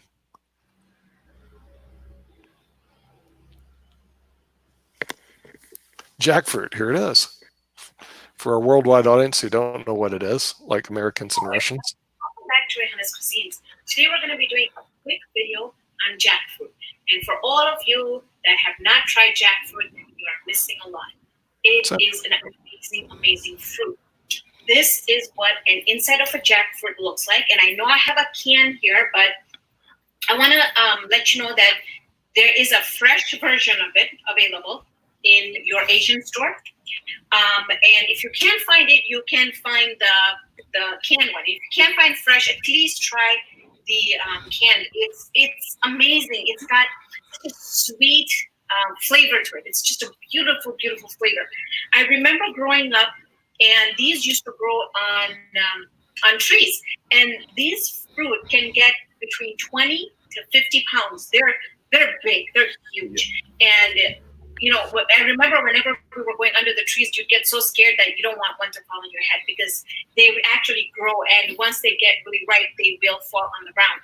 So I'll open this fresh one. I just wanted to let you know that I found this in Minnesota for $2.29 a pound, which is really expensive. If you, I think if you're in Florida, Las Vegas, or anywhere else that's really warm, you could get this fruit, but for about 99 cents a pound. Then you could afford to get the whole fruit. And so basically, I want you to get a close-up on the skin. This is what the skin looks like. This has gone more brown. It should be more dark green. So this is what it's like, a spiky. And then this is what the inside of it looks like. And these are the little seeds in there.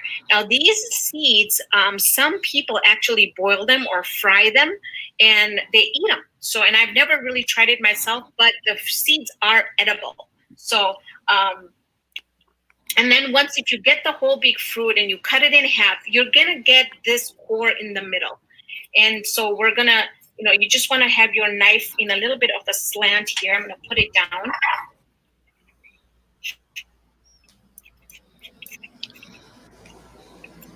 And I don't want to cut too deep because if you can see here, the fruit is just under the core and I don't want to lose any of the fruit.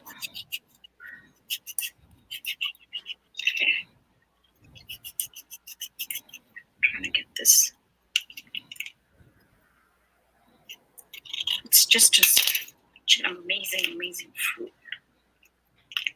You need a lot of power to peel the fruit. It's just the core. Sasha, have you ever seen jackfruit? You know what? To my taste, I would much prefer eggs Benedict. Almost 5%. Eggs Benedict and vodka, yes. Well, it looks like it's like pineapple or something, but I don't know. I've never had it. It's like really new. Initially, and then I just want to show you. Let's get one of them out. So see how that looks, and there's no seed on the other one. Then you also want to take this little thing out. It's edible, but it doesn't taste so good. Okay, so you just want to. So you get to eat it, but it tastes horrible. And I haven't had a fresh one in a very, very long time. I mean, I usually have the canned stuff, so delicious. It brings back so many great memories. Okay, so, oh my gosh. Now, so they're going to have these little things in there, which again, like they're edible, but you don't want to eat them. So you just want to toss these out and then, you know, take out the fruit and reserve the fruit. So I'm just going to show you one more that we're going to toss. And then, so see, here's our seed. We're going to take that out. Okay. See how we're going to take all that out. And you're gonna know when you start peeling it. You'll know, the between the really nice soft skin and this skin. You'll know. And in fact, I've got one right there. I'm just gonna take out. All right, now I'm gonna take this out for just a second because I want to show you what the canned stuff looks like. This one comes in syrup, and that's how it comes. And it's really, really nice. I mean, really, there is not much difference between the. In fact, I think that the canned one is much softer. And again, it's really, really delicious. A couple things on how you can pick the right jackfruit. It has to be more into an orange color. If it's yellow, it's not very sweet. The more orange the flesh is, the sweeter it's gonna be. You can also get some jackfruits that have more fiber in it. They're more fibrous when you eat them. So, but these are great in salads. They're great in sorbets, popsicles, and milkshakes. They're just amazing. They're wonderful. So I just wanted to introduce you to a fruit that I have grown up with. Hopefully you guys can give this fruit a try. And please comment on the comment section on if you've ever had jackfruit before, or if it's your first time having it, how you like your jackfruit. So thank you for joining me on. Okay, so there's the synopsis of jackfruit. But like I said, for me, never had it. That was the first. And then breadfruit, we're going to have to look at that also and figure out what this breadfruit's all about. So, You is know, this breadfruit? jackfruit, it requires very detailed and thorough preparation. And I used it a while ago when I was a slave master. Then it would be a different story. He would do nothing but jackfruit. long ago as a slave master, he's got a whole history of that, but that's Russia. They're totally different. So Doug has just joined us. Doug, where are you from? Wilmington, North Carolina, originally. Oh my Lord, he's an American. Okay. Yeah. However, I've been in Miami for like 25 years. So really? Can you Miami? Because we can't do it properly. Can you just adjust the mic? Adjust your mic. Un momento, por favor. He habla español. Poco. Yeah, I don't know how to. I'm using the mic from the computer, so I have to. Can you close your wire a little because I think we are not able to hear you. Okay, we'll talk amongst yourselves. We will.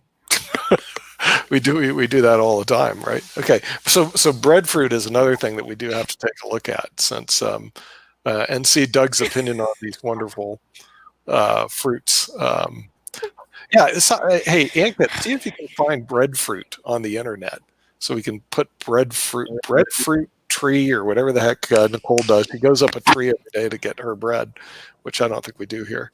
So if you can find, it's not a bread; it's a staple. No, you said, well, I don't eat staples. They're too hard. They're too much stuff on it. But I want to see what this breadfruit's all about. And since Doug is actually from the U.S. of A, are you in where, Wilmington? Yes, I don't know if you can hear me any better. Yeah, Wilmington, North Carolina at the moment. Okay. Riding out this pandemic.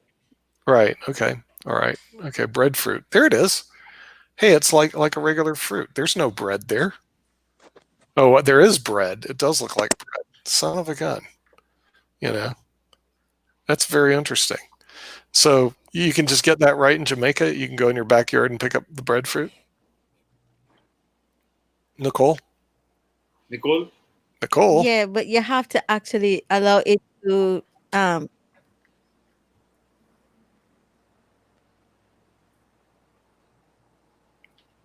Nick, I think it's better to go to somebody else's backyard. Oh, somebody else's backyard. Okay. And grab the breadfruit. Okay. Well, I mean, it's just amazing because I've never heard of breadfruit or jackfruit. Hey, Ankit, have you ever eaten jackfruit before? Jackfruit I've eaten. I've never. I'm not sure about the breadfruit, but jackfruit I've eaten. Okay, and this is breadfruit, right? That we're looking at.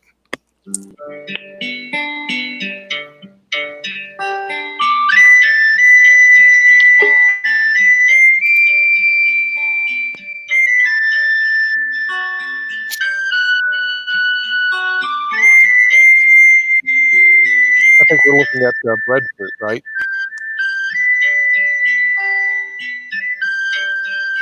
It looks like a smaller version of jackfruit.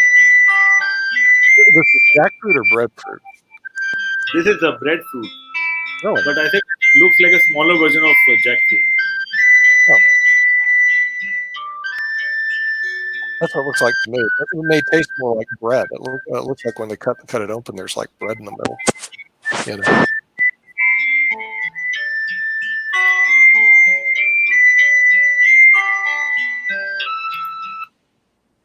Okay, we'll roll over to Doug and see how he's doing. Just a minute. Yeah. Live in my kitchen for another episode of Food FAQs. I do hope you guys are enjoying this series of videos I've been putting up for you guys. Today, I'm going to you may show want to turn you him guys off, Ankit. peel Okay, so Doug, have you ever eaten breadfruit? green No, breadfruit. It's not right. Have you It's ever not ready eaten for roasting or jackfruit? anything. Jackfruit for If sure. you Yeah. steam cooking this, Okay. cutting it up and making Jackfruit, breadfruit chips. starfruit. Is that the same thing? A jackfruit and a starfruit? I don't know. It's apparently breadfruit is different than jackfruit. It's in Nicole's backyard. Nicole is from Jamaica, and she's an assistant dietitian. Ankit is in New Delhi, India, and Ankit has 1.3 billion followers. He's over there. Wow. On Facebook. He knows everybody in India, so we always ask him. And then there's Sasha, is originally from Russia, but he's in Canada. And you're our USA person representing the great United States of America. So, Doug, what do you do? I'm a musician. Musician. What do you play? What do you do? This instrument, the steel drums, the steel pan. Yes, right. And They don't they're have not steel from drums in Jamaica. Jamaica, do they? They're not Nicole. from Jamaica. Don't Okay. make that mistake. Right. Don't make that mistake. They're not from Jamaica. They're from Trinidad. Trinidad. and Tobago. That's where they were invented. Right. Do you That actually makes all the play it? difference. It does make I'm the sorry? difference. Do Oh yeah. you play the steel drums then? Yep. I play the steel drums. So you can give us an example of how they're Oh, played. I didn't intend on No that. demonstrations. Yeah, I can. I didn't set up for that. But The steel drums are so cool. They don't exist too much over here. where are you located? We're located in all over the world. Oh, I'm actually in the Raleigh-Durham area, so I'm close by. I know where Wilmington is. oh yeah. We're in Research Triangle Park area.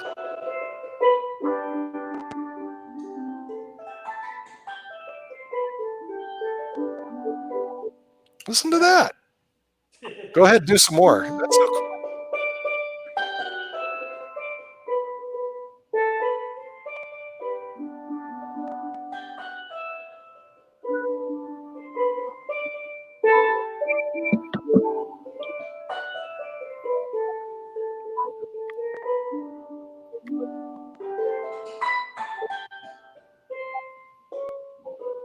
There you go. How's that? That is so cool. Thank you. My website is DougUp.com. DougUp.com. Hear all my music there. On Spotify, Doug Walker, steel drum artist, Deezer, all the streaming sites. That's how I squeak out a living these days due to the decline in the recording industry. Yeah, but the steel drums that I saw were like in the Bahamas. It was really big in Bahamas and in the Caribbean, Caymans and San Martin, Aruba. But you're in Wilmington. I mean, where's the place for the steel drums in North Carolina? You know what's interesting? I first heard the steel drum. It's called a steel pan in the Caribbean, generally what they call it. It kind of did a name shift at some point, but we refer to them as steel drums or steel pan. Right. I first heard them right here in Wilmington from the Shriners. Right. You know, the Shriners, guys Yeah. with the funny hats, the little cars, and the parade. Right. They have a steel drum band, and I've heard them since I was little, but I never associated them with the Caribbean or warm weather, anything like that. It was just always an instrument to me. Oh, really? So when I started playing professionally, I started having to do the traditional calypsos and that sort of thing. And then I obviously learned the history and know all about the instrument now. But when I first started, it was just like a trumpet or something Boston. You know, we don't really associate Right. trumpet with New Orleans, particularly anymore. Right. So. Right. That's true. Yeah. It's all over. So where do you get where do you do your gigs at? Where do you do your performances at? I know now you're not doing any because everybody's locked down. Yeah, I just did a virtual performance for the Wilson Center. It's a concert hall here in Wilmington. Okay. The other night they were doing virtual concerts. I toured for many years at art festivals, Right. selling CDs, making a living from CD sales. Okay. And then I put the CDs in stores. I had a distribution all over the country, and I would tour the stores. Okay. And almost like a book signing kind of Right. thing. So I would set up these events all over the country, performing in the gift shops and selling CDs. These days, with CD sales gone, That's what I'm saying. CDs are basically eliminated. CDs are gone. So Right. I do a lot of weddings in the Keys. Really? Okay. A lot of Key West, Key Largo, Sure. up to Fort Lauderdale, West Palm Beach, over to Really? Naples. That's kind of my performance route. Okay. All right. Jazz Yeah. Because festivals, I have Jazz. a jazz group, and we perform at jazz festivals here and there as well. Right. Okay. Well, we should have. I should push you over to Alexandra May. She does a musical show every Sunday. You know, and I don't think she's ever had steel drums on her show. You know, as a matter of fact, it's pretty unique. So we'll have to. I'll have Kim or Ankit get in touch. See if Alexandra May will get you on. Her show. Enjoyed South your Africa, Monday. by the way. I really enjoyed your Monday show, by the way, on economics. Yes. Fascinating. Oh, Fascinating. thanks. Yeah. Yeah. We We excited and then depressed and excited and depressed, motivated, demotivated.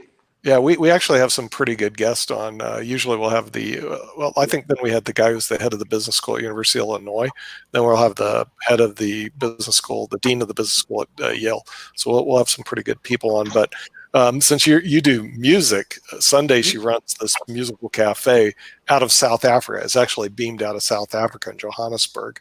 And if you go there, it's on every Sunday. I watch it. It's called Alexander May's Musical Cafe, and she's a famous singer in South Africa, and she brings in all these famous singers in South Africa that over here you don't even hear of, because it's just like we have conversations on cricket. Okay, have you ever seen a cricket match? Do you know that the rubber on these sticks were originally the rubber made from the rubber on the wicket? Oh, really? Okay. Yeah. So that's how the Trinidadians, that's where they got the rubber from to make the mallets. Oh, really? Okay. So you're a little bit familiar with cricket then? Yeah. It's like weird baseball to me.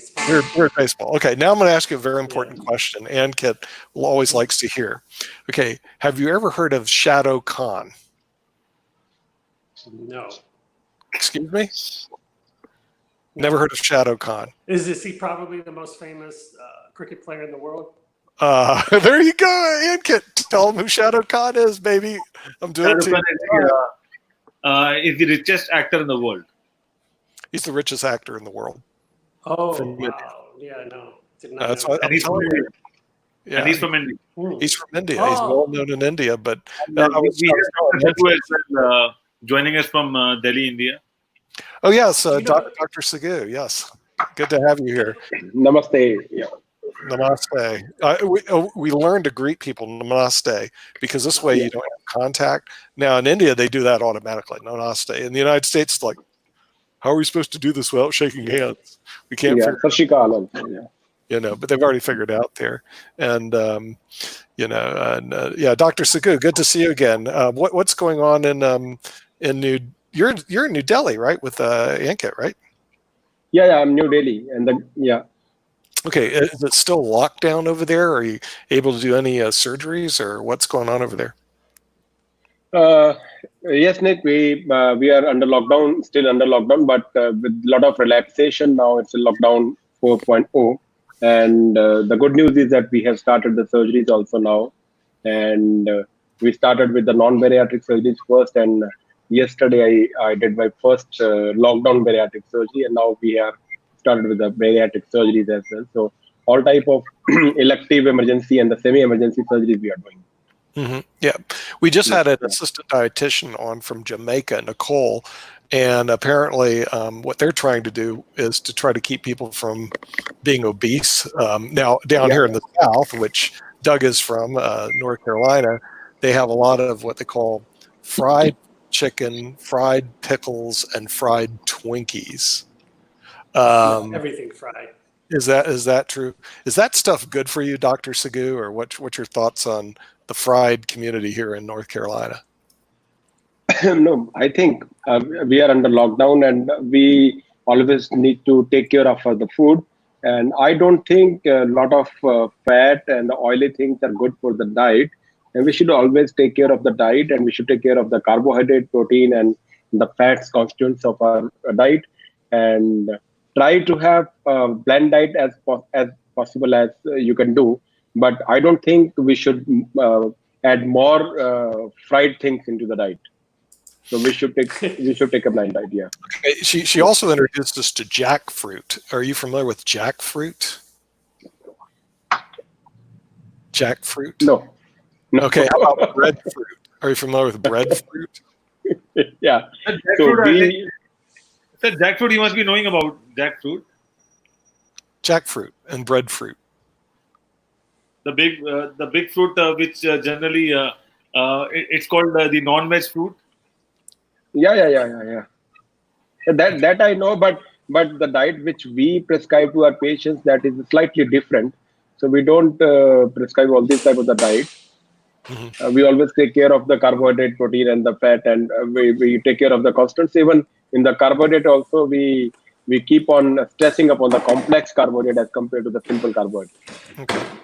All right. So the thing is, jackfruit you're familiar with, but what about breadfruit? Yeah. Okay. Yeah, because apparently in Jamaica they have breadfruit, jackfruit is pretty big over there, which I have not seen any of that stuff in the United States for whatever reason. What about steel drums? Are there a lot of steel drum players over in India? New Delhi? Yeah. Oh, they do have steel drums. Okay. Yeah. So there are different kinds of drums. I think this is more of a Trinidadian, but we have a different. So we are a country. We have music since our ancient ages, and we have different instruments. Drum is one of them, but they have a different kind of thing. If you heard about tabla, so we have tabla placed like this. Yeah. Yeah. It's a whole language. Yeah. Language. Yes. So something interesting about this lockdown. I haven't had any meat since beginning of March. And not because I chose to go vegan or vegetarian, it's just I don't cook meat at home. And it's been an interesting experiment. I just realized I haven't had meat. It wasn't an intentional thing, We could do without it, I think, for sure. That's nice. So do you follow Indian music as well, Doug? I'm sorry? Do you follow Indian music? Not so much. I mean, Ravi Shankar, the classics. There's one musician that I really used to listen to a lot. His name is Trilok Gurtu. Trilok Gurtu. He's an Indian percussionist, and he plays tabla and everything, but he mixes it with Western music as well. Very interesting. I am not sure. Maybe he's talking about Mr. Guruchu. Mr. Guruchu, yeah. Yes. Okay, Mr. Guruchu. Okay. Yeah.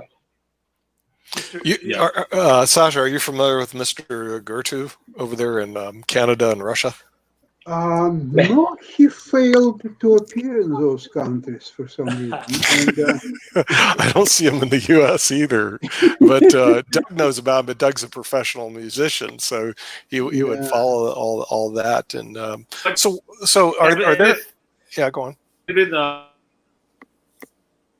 Ankit? I think Ankit. I think Ankit's voice is gone. Ankit beamed out just a minute. Okay. Yeah. What about Russian music? Do they have Russian music you follow, Doug? No. I no, the dance. I discovered the beauty of Russian art. I was working on a cruise ship in Alaska one summer, and we would visit Sitka, Alaska. Yes. And I would see the churches and the beautiful art. But That's growing right. up as an American, we were really, it was almost like Cuban art and music. We were not really exposed to it because of the Cold War, I assume, you know? Mhm. Yeah, you should visit Alaska as often as possible because Putin already said that the lease is over and United States have to return Alaska back to them. I believe that one, yeah. Yeah, so Russia. Yeah, I've actually been to Sitka. For people who have not been there, it's actually a very beautiful place. We flew in from Skagway to Sitka, beautiful place, along the coast. And they actually had that was actually the one time the capital of Russian America. And they still have Russian Orthodox churches there. The houses are super expensive in Sitka. For whatever reason, but the thing is, it's just a great place, beautiful place to be. It's really a little bit of Russian America because Alaska was owned by Russia until we bought it from. What do you got? You got those Mariachi, those things. Yeah, there we go. Now you're making Sasha homesick. Children love these things. I know they're just unbelievable. I don't have kids, but every time a kid comes over, I show them this, and they play with it for hours. Right. Yeah. The little dolls that you pull out, and another one's underneath of it. Yeah, it's very, very good investment. You see, you buy one doll, and then you have another one, and one more. Another. Right. Yeah. All right. Quite a few of them. So Doug, do you have sorry. Go ahead. Do you have a podcast that you do? No. I used to, but not anymore. Okay. All right. So what are you doing now during the lockdown in terms of, since there are no gigs, you can't go out and perform, you're in lockdown basically like a lot of people in North Carolina. So what are you doing in terms of how you say to generate revenue as a musician?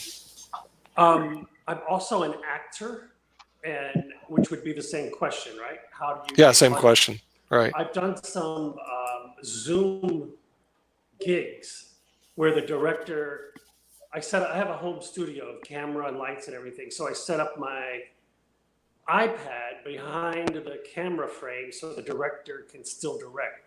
So I've done some gigs like that.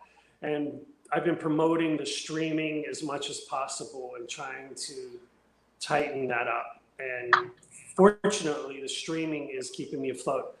I have, I do some acting in Miami on Telemundo, the Spanish channel. And I'm always the bad guy or some redneck gringo or politician or judge or something like that. I'm going to be on an episode next week that's coming out. On Telemundo? Yeah, Telemundo. Telenovela. I play just some angry hillbilly in a Texas bar. Isn't that in Espanol?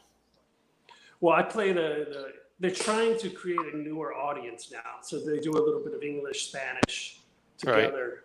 And my roles are in English. They do your roles are in English. Okay, right. Muy bien.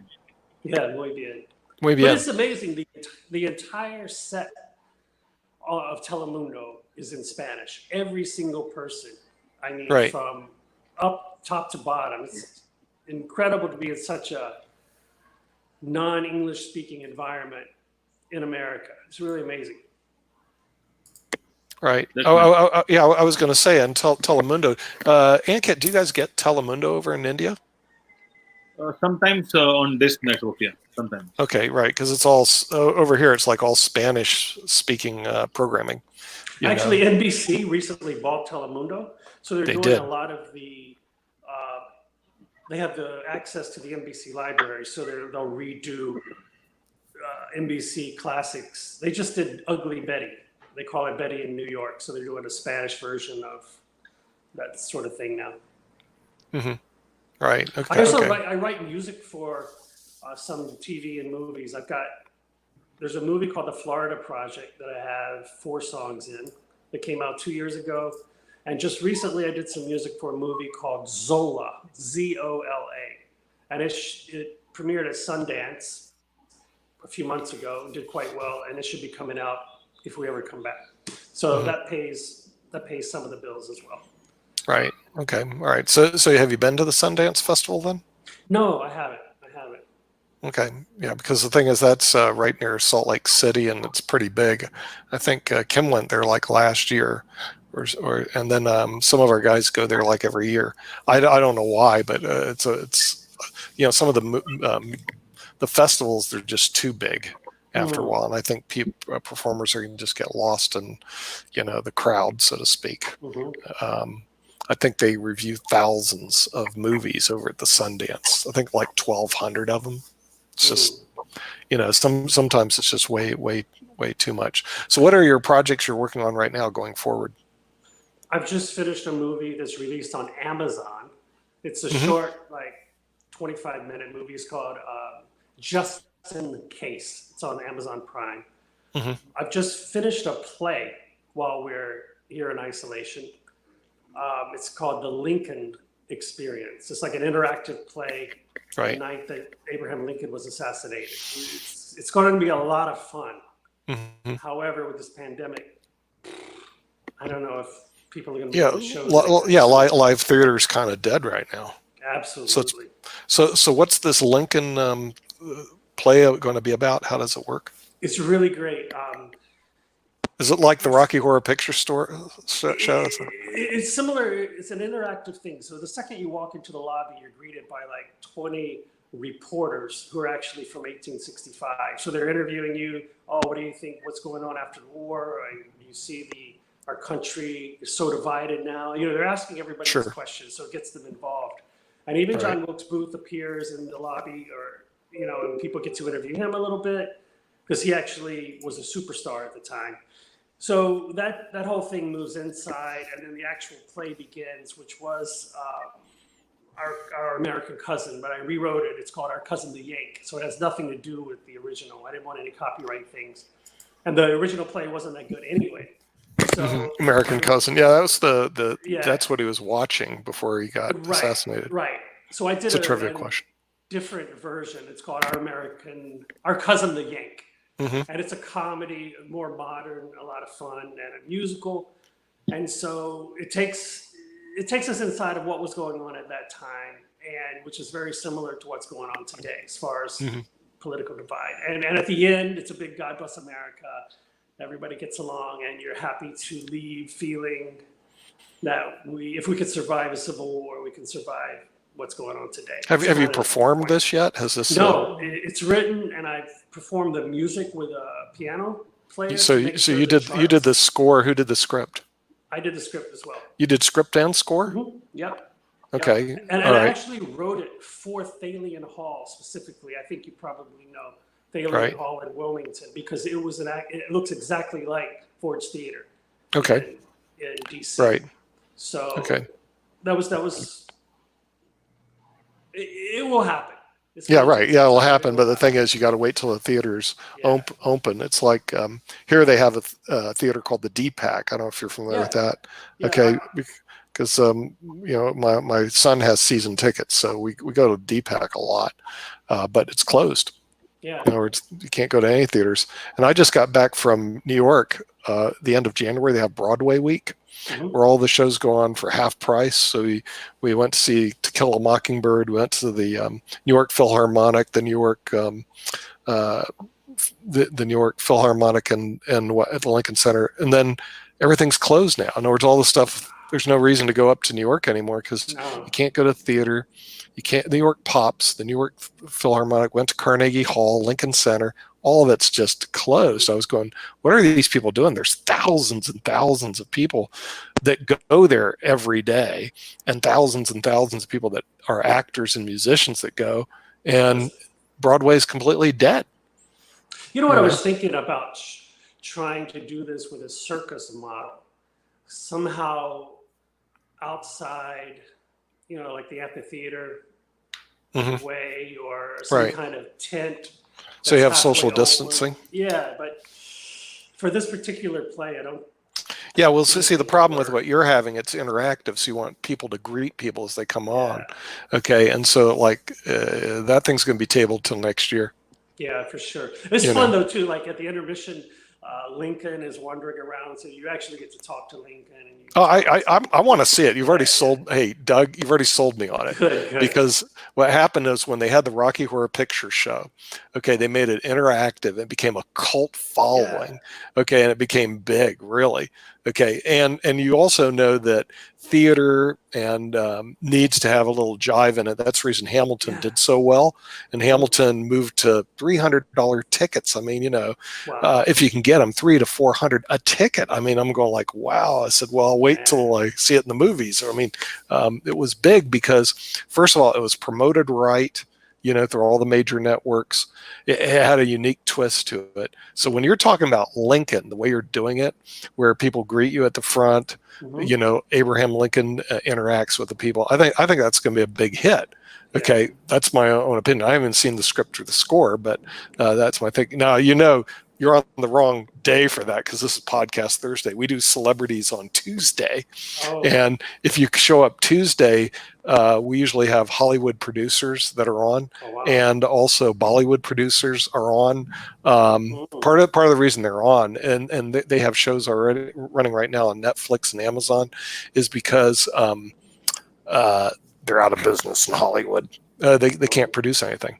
In other words, they can't produce movies and they can't produce anything. So we'll have to on, because what you're doing, what I think you're doing, okay, and I haven't even seen it, is a great idea. Because what happens if you don't have something unique, and we believe this in the whole startup world, you have to have a USP, unique selling proposition, or you're out of business. I mean, today, that's the way it is. Well, you have a USP already. Okay, you already gave me the USP. I already got that. Okay, then it just needs to be at the right time produced. I would certainly back that whole concept. And you know what? You don't have to go to the DPACs. The DPACs of the world, they're expensive venues, hard to get in. It'll be months to get in. But here they have in Sanford, they have the Tampa Theater. Well, there's a guy that's on our show, Mark, who actually is now going on our show, is doing a show, is on the board of the Carolina Theater, which is again one of these small theaters. Okay, yeah. Well, he's a board member, and so the thing is, what you really want to do with something like that is hit all those theaters, Nicholas, because that's my whole business model. Oh yeah, it's a great game plan. Circus model.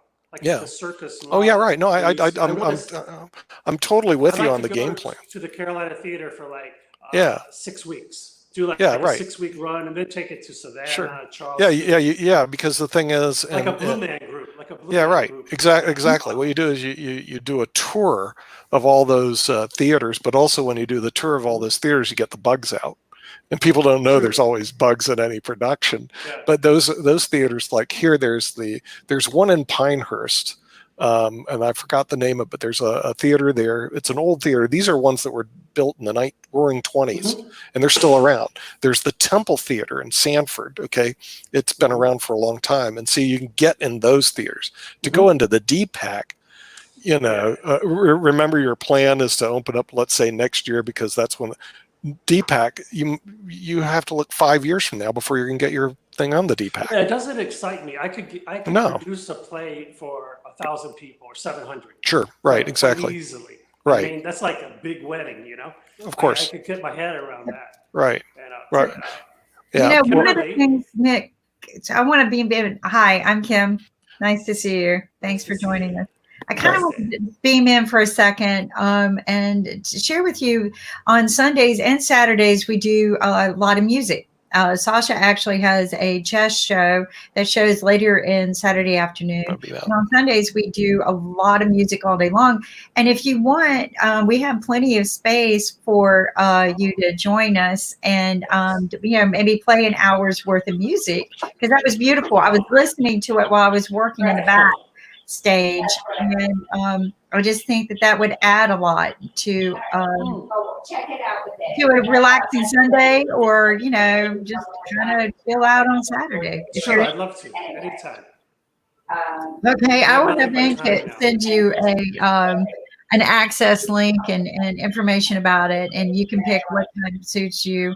Again, Sasha has a beautiful chess show too on Saturday, so it's always good to follow up. We have several musicians and DJs on Saturday all the way up through late Saturday night. So, our show is kind of growing, kind of like yours. You've got some interesting content going. And there's our sponsor, the Dollar Store. You're going to love this. Hi. How you doing, Lynn? I'm doing great, Kimberly, Sasha, and Doug. Nice to meet you. Great. So, yes, the Dollar Store.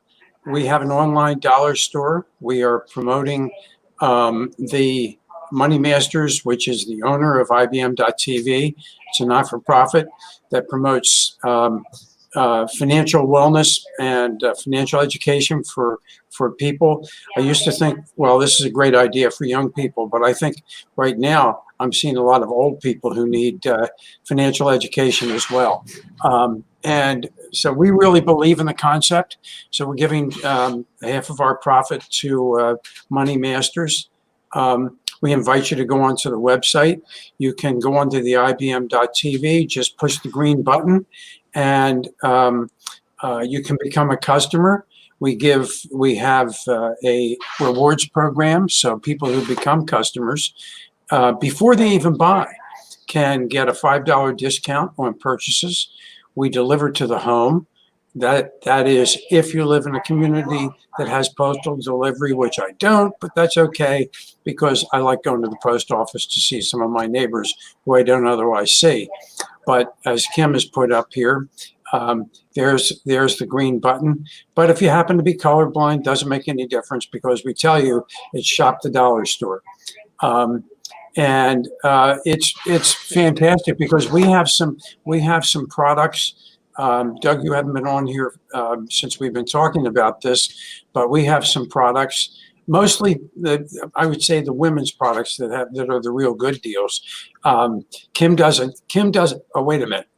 Minion napkins. We have Minion napkins, and Kim loves Minion napkins, but so here's a good deal. Now, Kim, if you look at Kim closely, she doesn't have any wrinkles, so she doesn't have to worry about this. But we have one. I do. This is why I do this. Go ahead. Okay, so we have one product that women can buy on our store. They buy it for $4.99. If they want to buy it at Amazon, it's $67 plus $4 shipping. Okay, identical product. And we have a number of products like this. So Kim is going to show you. Kimberly's going to show you some facial masks. She likes to talk about the facial masks. Here's one of the products Lynn was talking about is the Genesis Solutions, the line free.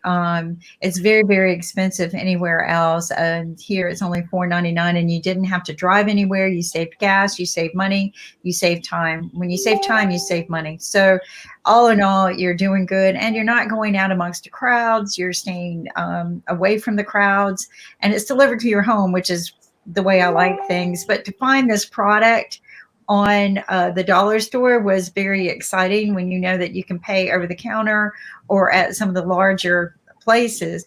But, Doug, seeing how you're new, if you've got children at home, we have plenty of school supplies. They have all kinds of other activities and even toys for the kids. It's like the dollar store. Right. But you're not having to go anywhere. You can maybe even give your kids the $5 bonus and say, hey, go on the dollar store. You've been good this week and pick something out. But the other thing I like is the baby supplies. A lot of people were still having babies, but there was no baby showers. And I was impressed because they have the top quality baby brand products like Johnson's and just cute little toys and stuff. So you could buy $25 worth of baby stuff, have it shipped for free to the new parent's home. And also I said, they've got so many things, over 4,000 products online, that if you had even an elderly parent or a friend that couldn't get any supplies, they've got toilet paper, they've got soaps, deodorants, shampoos, hair color, and buy up a bunch of things and ship it to them so that they don't have to worry about things. So, and shipping is free over $25 of orders. So if your kids spend the first $5, you better make sure you spend 20 more so that you get free shipping. But anyway. No, it's to me, it's the perfect solution. Another thing that was interesting to me was a top product bestseller is their CBD products. They actually have CBD products that you can order and try out if you want to in small doses. But they also have the CBD patches for just direct location, pain relief. And they've got one with lidocaine. And so I think Lynn tried one of the patches over the weekend. I did on my shoulder, and it's worked very nicely. Because I tend to be, my wife and I are gardeners, so we get out there with the shovel, or sometimes because the dirt here is very hard, we have to use a pick, and with that motion, it's tough on the shoulders. So I put the patch on yesterday, and I had great results, no pain, which is really nice. And like I shared with you, something I learned in the pain world with all my doctors and everything is to stay ahead of it. So when you start it, don't wait till you get pain again. Just go ahead and reapply according to the instructions, or if you have a physician telling you to try this. Just all kinds of cool little gadgets. Say you don't have kids at home, but you got nieces or nephews or friends with kids, and you just want to send them a few little gift supplies. Again, buy $25 worth of stuff and ship it to them. And we have not been shipping to India, which is our top viewer place with 1.3 billion people. But we are negotiating to get Dollar Store into India right now and South Africa. So the Dollar Store has been, well, not South Africa yet, but I mean other places. So, but we have great viewership in South Africa. A lot of our shows are coming from South Africa. We've got viewership in Malaysia. We have all over the world. So it's a great place to start your TV shows. It's a great place to sponsor and buy your products, whatever you get. I don't know, Doug, do you shop the Dollar Store? Yeah, I do quite a bit, actually. Yeah. So it seems like a much better idea, though. Because usually the dollar stores are tight. There's a million things on the shelves. It's kind of hard to find stuff, and this would make it a lot easier. Yeah, one of our new TV show hosts, he's in Durham, North Carolina, and he just started shopping the Dollar Store. He said the same thing. It's so much easier just to go online and just get the supplies you normally get, rather than waiting. But they got pretty much almost everything you would find in the brick and mortar that you need, including there's home care products, decorations, the candles, just party supply stuff, bug spray, it's so much easier. And we're very grateful that the Dollar Store donates 50% to our financial literacy program. Yep, and it's a win-win. I say it's a free win-win-win. Win number one, it gets delivered to your house, so you don't have to go out. Number two, because you don't have to go out, you stay safe from COVID. And number three, you're supporting Money Masters and the mission of financial literacy. I mean, what can be better than that? So there you go. And Nick and I started the mission 4 years ago when we met at a PBS hackathon, and he had this idea. So Nick is highly educated in the financial literacy world, or in the financial world, and he's a lawyer as well. He's highly educated, period. And just the best person to have launched something like this, because he's very funny, as you guys can tell when he gets on the show. But we're a big family now. IBM.TV is growing, so we welcome you to not just join us, but join us in what we're doing with Dollar Store and helping them grow as online as well. I just thought it was perfect. Like you said, the Dollar Stores the brick and mortars can be a little tight. Yeah, this is a great way to do it. I was happy to hear Mark say that he just shopped online there the other day. So He did. He did. Yep. So I've noticed also that the dollar stores are not always in the best neighborhoods either. Sometimes, you know. Yeah. Well, And it's cash related, so they do have a tendency of being robbed, I'm sure, because it is more of a cash based place, even though they do take credit cards. But again, it is one of my favorite stores, and I don't care if I'm a millionaire, I'm still going to shop there versus some of the department stores. They actually carry one of my collagen gel masks over the counter at the cosmetic store. It was around $20. And the thing is I've been to the brick and mortar and I've never seen it at the brick and mortar, but because I was shopping online, I saw it and I go, oh my gosh, they carry my mask for $2. Oh, wow. I know. Yeah. So, I mean, it's just, one of those girl things, right? But it feels good to do these little things. But they got all of the girl things that you can think of, including that real expensive line remover, which, it blew me away to see the exact name brand and everything. And same amount, same ounces at the dollar store. And it's, $60 on Amazon. It just blew me away. So, Kimberly, because of you and Nicholas, I'm rereading The Millionaire Next Door. Are you really? Yeah. I watched your show. It was Monday's show, Economics, and it's one of those books I guess you have to reread. It's like the Habits of Highly Effective People. You read it at different times of your life, and it gives you a little pickup. So thank you. I'm rereading that. Oh no, Nick and I, we love sharing the great books that we read, and because we feel like that inspires people to become financially fit. Because each of these authors have brilliant stories, and I don't know if you noticed, but we also have TV shows and interviews with some of these millionaires and billionaires on our Money Masters TV shows on IBM TV. Oh. Yeah, so Well, it's better because you don't have to read the book; you get their story on TV. Great. And they're funny, every one of these people, but some of these are exclusive interviews, never before. And some of them liked our show so much, they've come back again. So, thank you. I listen I do a lot of driving back and forth to Miami. I live in Miami Beach, really, but I keep a place in Wilmington where my family is, where I'm from.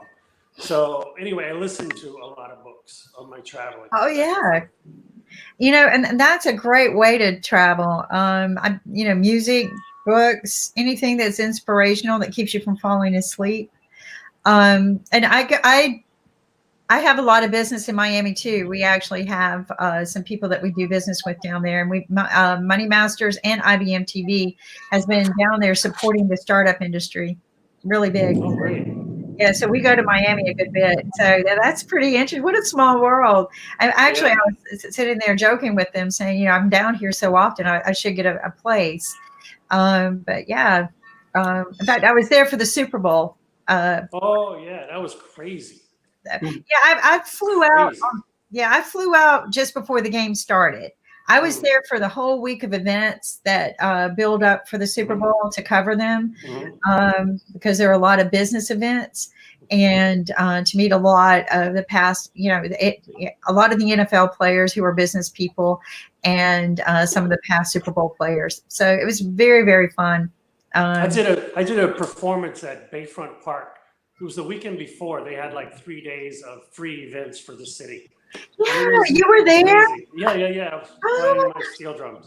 So I was, my weekend got messed up. So we didn't get to do all the things we wanted to do, but that had been on our agenda. So no, there was so much to do, right? The whole city was vibrant and energy, and it's going to be in Tampa next year, right? Yes. So yeah, it's going to be huge there as well. Tampa, everybody thinks Miami is a party city, party town. No, Tampa's It was way bigger. Yeah, Tampa. Well, because I think I don't know. It's different, but certainly even the guy. So how I got involved with the Super Bowl, some of the projects we were doing, they were kind of supporting, and then I was on a TV show called Walter Football, Pod TV show. It was fantasy football. I am not a fantasy football player, but I was helping him get his Pod TV going. He had a podcast, but we were converting him to Pod TV, and he just asked me to start being on the show, so he could show people, hey, I can teach somebody how to get into fantasy football. And then they invited me to go to the Super Bowl with him, because he has an invitation every year to go to most of the parties and everything. Yeah, so I had a mix going on. I had my regular Miami team with a lot of parties going on with the Miami DDA, because we were doing projects with the DDA's office, and then with Walter Football, who was a lot of fun to work with last year. So. But I gather there's not going to be any fantasy football this year if things don't change. So. Art Basel has always been a great event as well in Miami. Yeah, I was there for that too. December. It's usually the first week of December. Yeah, first week of December. They had me like this because of the startup community I work with, STEM, science, technology, engineering, arts, and math, right? And they invited me, and I wasn't going to go, but they just kept, you've got to be here for this. So I did. I went, and it was fabulous. It was absolutely fabulous. Do you attend that? Art Basel, yes. Yeah. You play the music? No. It's my birthday. My birthday is December 5th. So I usually take that week off and go to all the lectures and everything. You know, it's just amazing to see. Yeah. So maybe you can connect with our startup community down there. They're at all of the workplaces. Unify is one of the companies I work with, but they're always doing something. Miami is the biggest supportive community of startups I have ever seen in my life. I've never seen anything. You know what? It's probably because that is what Miami is. A lot of first generation immigrants, you know, you got to hit the ground running. You got to start up, right? So maybe that's where it comes from. I think so. I think that it's different though. And I am so happy that they're there. I fell into that whole because I was on speaking tour with Google for minority and Hispanic entrepreneurs. And they came to me and asked me if I would go speaking with them. You know, I spoke in LA and Miami, but on this tour that they were doing. And I'm like, wait a minute, I'm blonde hair and blue eye. I don't, other than being a minority entrepreneur, serial entrepreneur, and and everything. So, but that's how I fell into the Miami area. I met so many great people down there. And I thought, wow, you guys are really energized. And next thing I know, I'm going down there all the time supporting them. But yeah, it's a blast to work with. The Latin people are a lot of fun. I put on a lot of weight going down there. The food is. What about the Miami Kiss? Did you feel you're from North Carolina? Are you from? Yes, from North Carolina. I recognize the accent. That's like a musician ear. Right. But the Miami Kiss is very uncomfortable for a lot of American girls. It's like, and it won't be happening. It's not like the European kiss. Europe, you kiss right, left, right, or right when you greet. And Miami, it's always one kiss, but that's going to be gone for sure for now. Oh yeah, you're not. Everything's gone to this. Everything, yeah.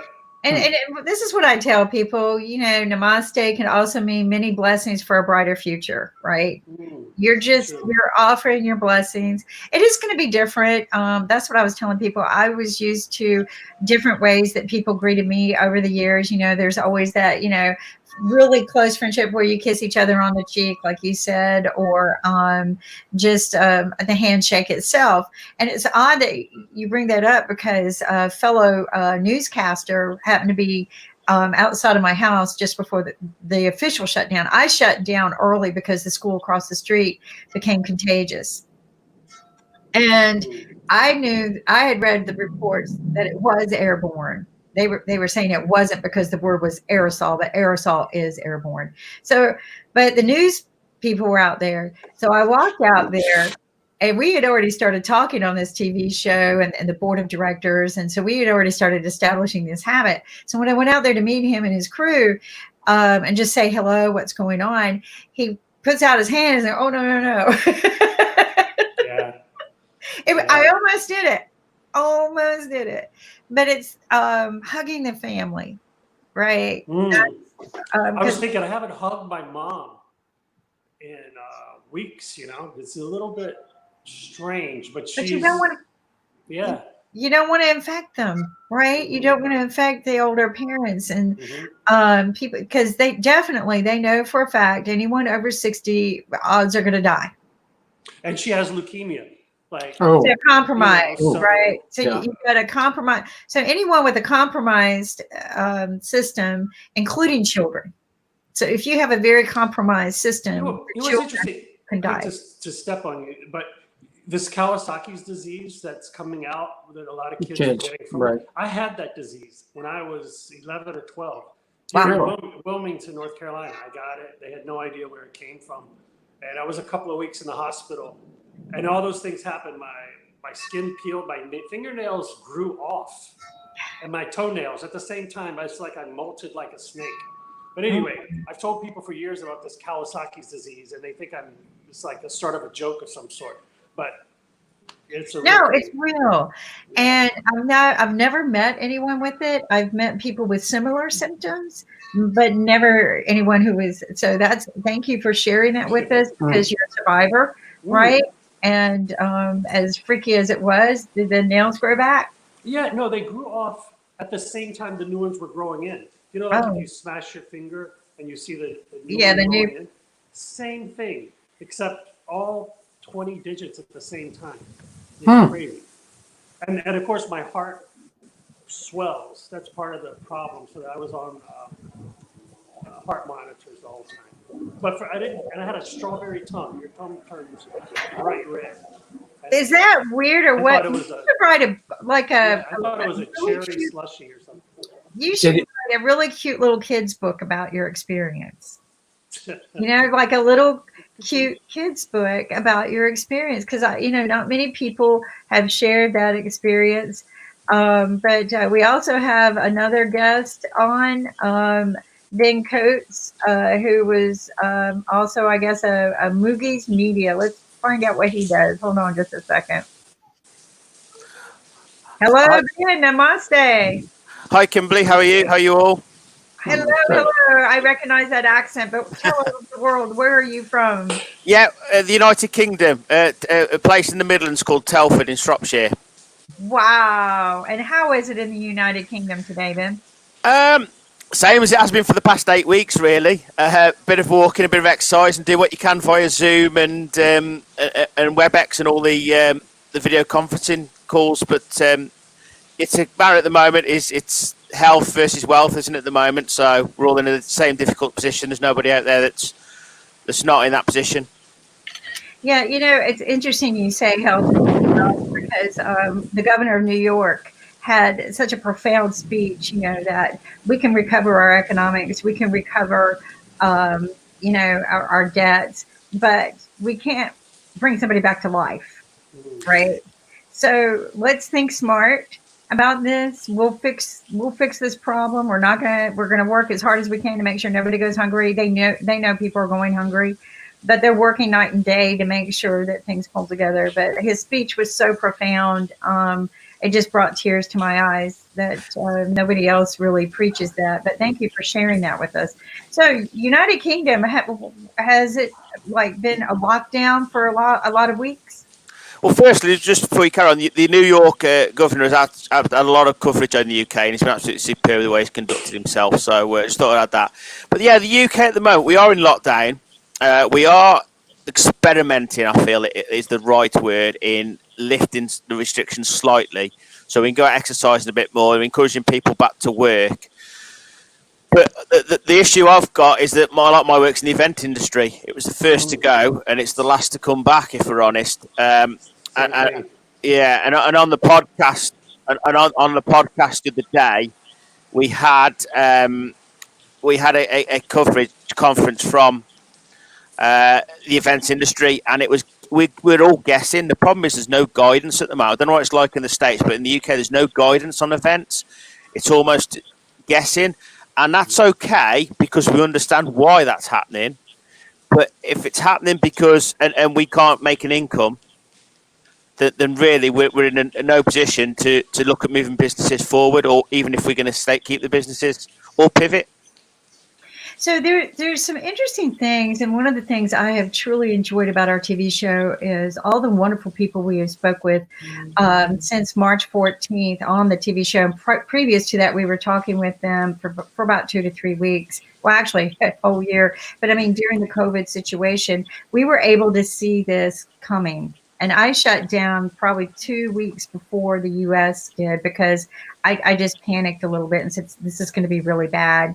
And so I was curious why the president wasn't taking a more aggressive action earlier. But I decided, you know what, I'm going to shut down. And because I was reading the white papers from Johns Hopkins, I was reading all of the documentation out there. But if you look at the data from Worldometers, and that's what I do a lot. I look at the data on Worldometers, and it shows us a footprint to follow. There are footprints out there existing. Hong Kong has had the fewest infected rates, okay? The fewest infected rates for a concentrated city that it is, and only 4 deaths related to COVID, okay? And they never shut down. They never shut down. They find their people a lot of money for breaking the restrictions. Their restrictions went to, 2 people at a table at a restaurant, but they never closed the restaurants. They never closed any of the businesses. You had to wear a mask in public. Get over yourself. You have to wear a mask in public. But they did this. They controlled the infectious rates, and nobody had to stop working. I think the problem we got in the UK is that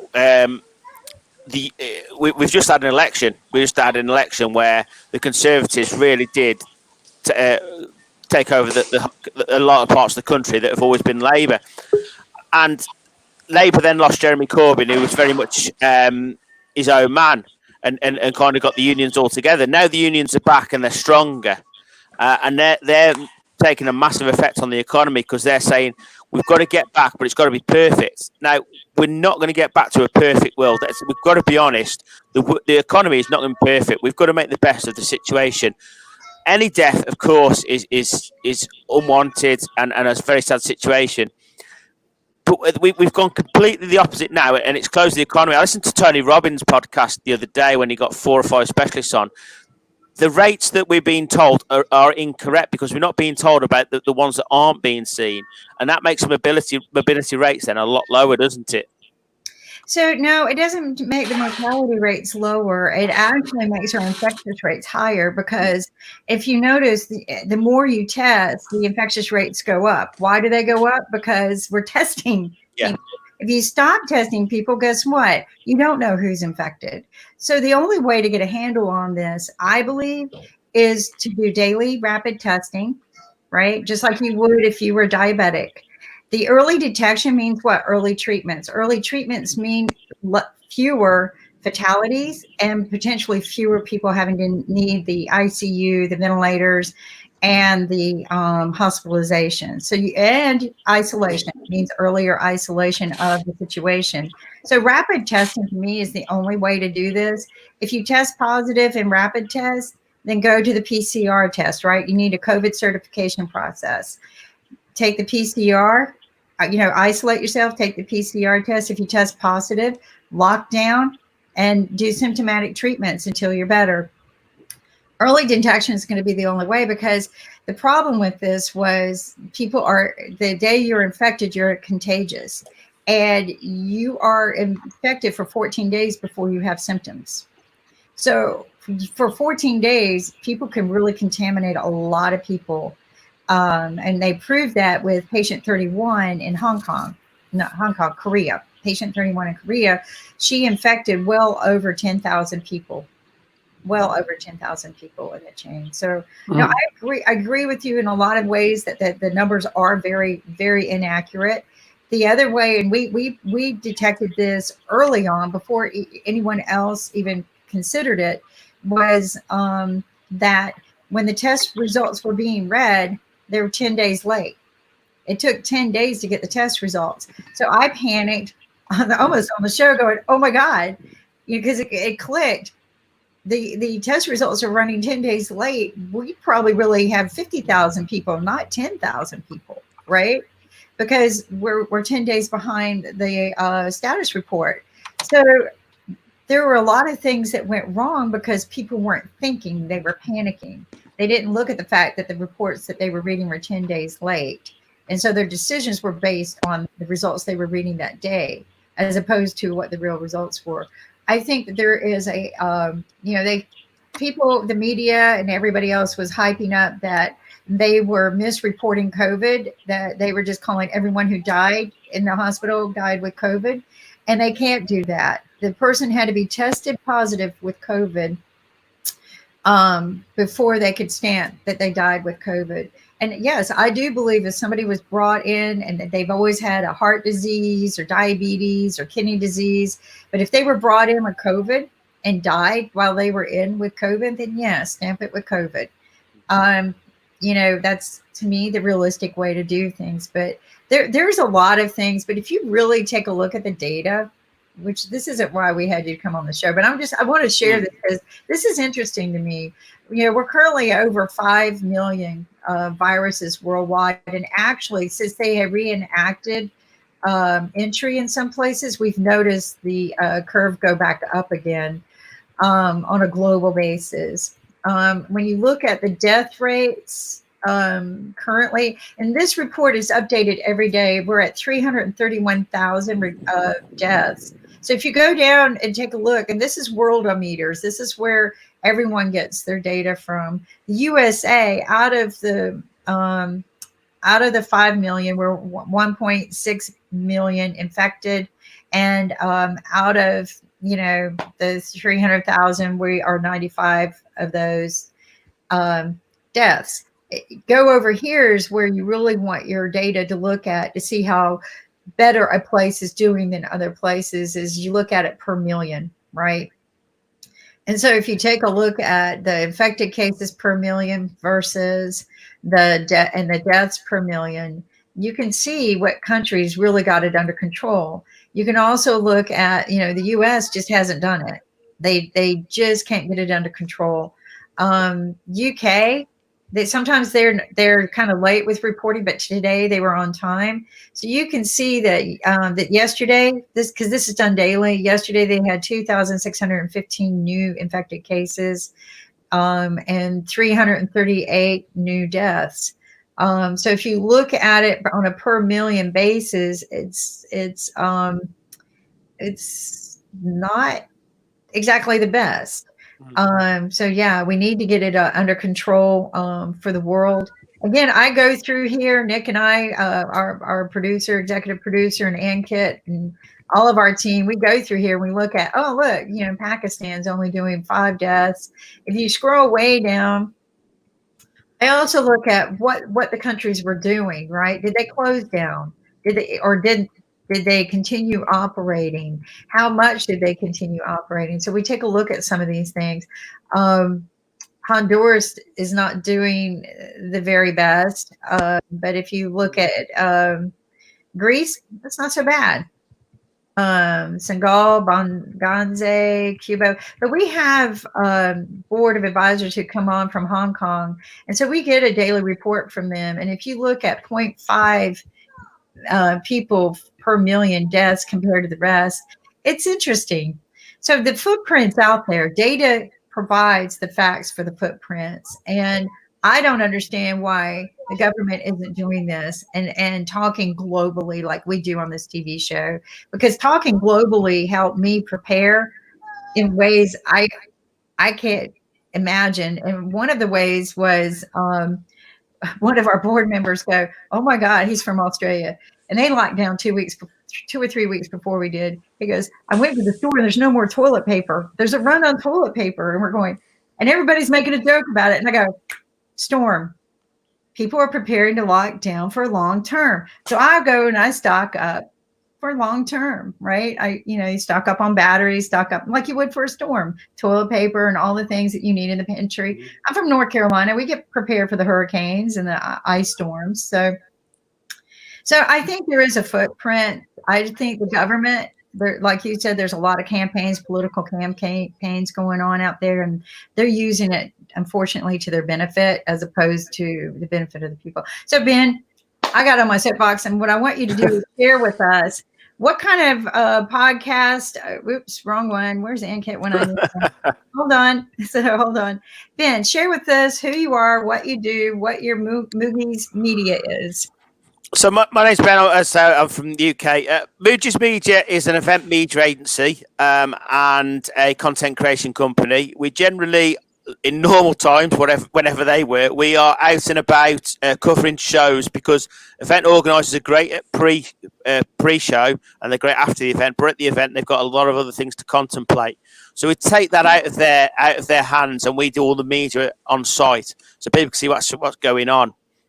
And from that, we have a lot of entrepreneurs we know, because obviously a lot of these people at the events are small businesses with they're doing the foods and the drinks and the wines and the alcohols at home themselves. They are small businesses and they're entrepreneurial. So we came up with a podcast called The Entrepreneur's View of Business, because we didn't feel that anybody to sit down with these people one-on-one for a good 45 minutes and actually get what they do and how they're helping people. Because it's not what's in it for them, it's what's in it for the people they supply as businesses. So we sit down with entrepreneurs, we have a conversation. That's the way it started. We got groups together. So we did a tech one, we did a fitness one. And then lockdown came. So we've adjusted it slightly now. We're doing in conversations with, because it's okay watching the government briefings or the governor's briefing at the time of day it's due on. But it's not our language. It's not business language. It's government speak and a lot of it is spin. So we get in accountants, IFAs, other media people, specialists in their area, and actually break it down for businesses and tell the business owner. For example, the accountant told him every possible fund they could apply for. And then, of course, 2 hours later, there was another fund appeared from the government. But it's such a fluid situation, not like you can do. So what we're trying to do really in the podcast is tell business people what's going on in real life, because what the government, as I say, the spinsters on the government give the headlines, then the white papers come out. So we'll sit there with a budget, for example, and we'll actually go through what's happening in the budget and what the real headlines are, because for everything the public gain, there's usually something taken away. If we're honest, that's just natural business, and the takeaway is usually under the headlines. So we've got a lot of coverage. We've got a great entrepreneur base. We did one this week with an events industry. We did a big events industry one this week, and we looked at where we're at, when we'll be back, and also when what it'll look like when it's back. And obviously, Doug earlier said he was in events as well. And in the UK, it's not a very pretty sight at the moment. And unfortunately, although the government has helped the hospitality and leisure sector, it's desperate, because food festivals over here, I obviously don't know the numbers in the States, but food festivals in the UK get 30,000. Flower shows get up to 80,000 of a weekend. It's a lot of cash to go through, and it's a lot of people missing out, not just the event organisers, but the traders and the people. And they'd have started preparing for these events a long time before coronavirus was known. So there'd be wasted stock and everything. So it really is a scary situation. The problem we got in the UK is there's a massive gap for companies that are limited and directors that are limited, because they set them up as limited so people have a bit more faith in them. They're not sole traders and can wander off. But then, of course, what limited company directors take out as little out of their company as they can. And the government are currently covering what people can take out of their company and not dividends. So there's a massive situation at the moment. So that's really where we're at, and that's what we try and look at, really, is we try and help people understand where they're at, help where we can. And at the moment, we've turned into more of an information service for people and really break down what it means for people in proper language. No. And obviously, sorry. Go ahead. No, go ahead, Doug. Obviously, well, there was a trend going on in the States here for many, what do they call it, micro weddings, for instance, and micro events. It was kind of a trend the last couple of years going on. we're obviously going to see micro events, right? You know, I don't know. I could picture Zoom weddings now, and not the bride and the groom, Doug. Not the bride and the groom. No. They would have to be in the same room for sure. But micro events. I guess it's going to be a whole new thing. Well, the celebrity industry has started mini minis. Whatever, mini events. I had somebody from Epoch and Forbes contact me and say, we are doing these mini minis. Oprah is showing up and so is showing up. And so they're doing these little short mini events. And I guess when things are supposed to reopen, which I'm not going to go to any, they're hosting the mini events like in Miami and a couple of other places. They contact me and ask me if I would attend, and I go, bye Zoom. Yeah. We did this. You could go look at it online. We did this fabulous NFL event with the NFL players hosting a chess program for children in Miami, and I was unable to go down, but I was the main host. And Elliot Neff was the main host from Chess for Life. He was hosting it, but I was the main TV host. But I was injured and could not be there for that particular event. It was in December. And so we quickly, how do we do this? So I said, pull up Zoom. We're going to record on Zoom, and we're going to live stream it. And we didn't even get a chance to advertise it. And we had over 7,000 hits within an hour. But what we did was, it was like a parade. It was so cool because I asked somebody to carry a camera around. They logged into the Zoom account. I set it up and I hosted it. And then they logged around and interviewed all the NFL players and all the kids. But it was really cool. And I didn't have to go. So that's what I told my friend at Forbes and Epoch. Yeah, I'll show up on Zoom. I'll hand you, I'll let you log in with your camera, and you can walk around and we'll air it on IBM TV. And and it was fun.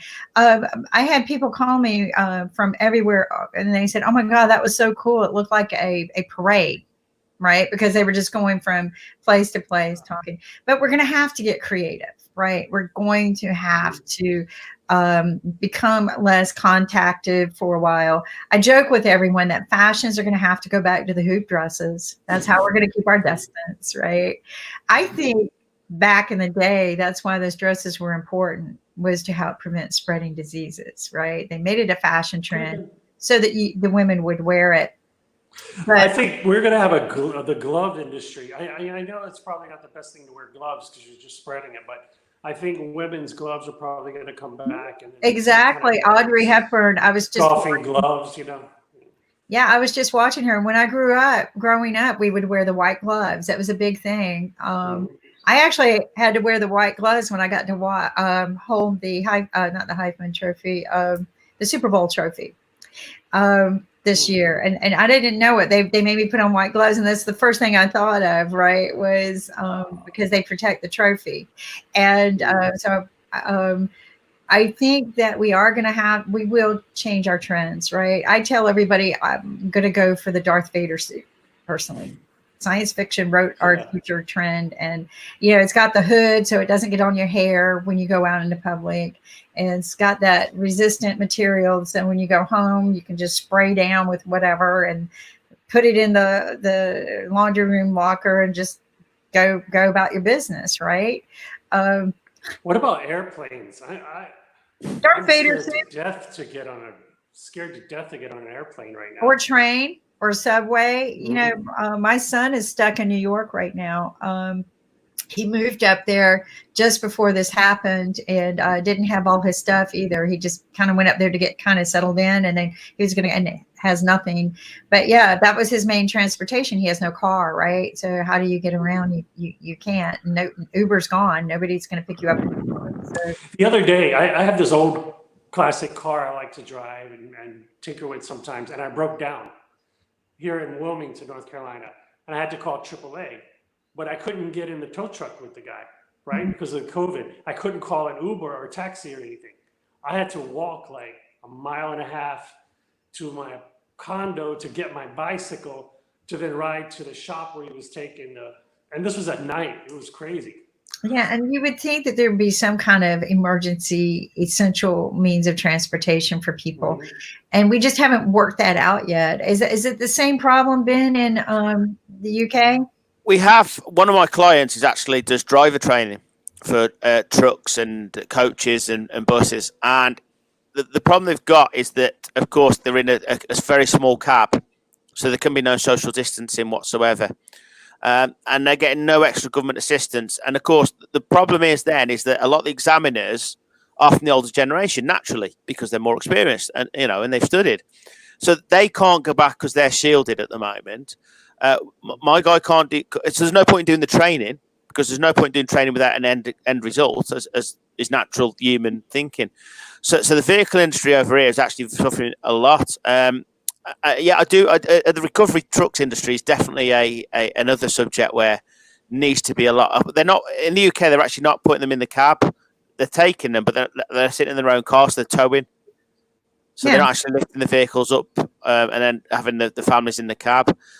It's these kind of things that we need to have a solution for. And I mean, is Perspex a solution in the cabs? Where it's separated? I don't know. I'm guessing, but we've got to somehow adapt now to move forward. We've been good at adapting and moving forward for 2,000 years plus.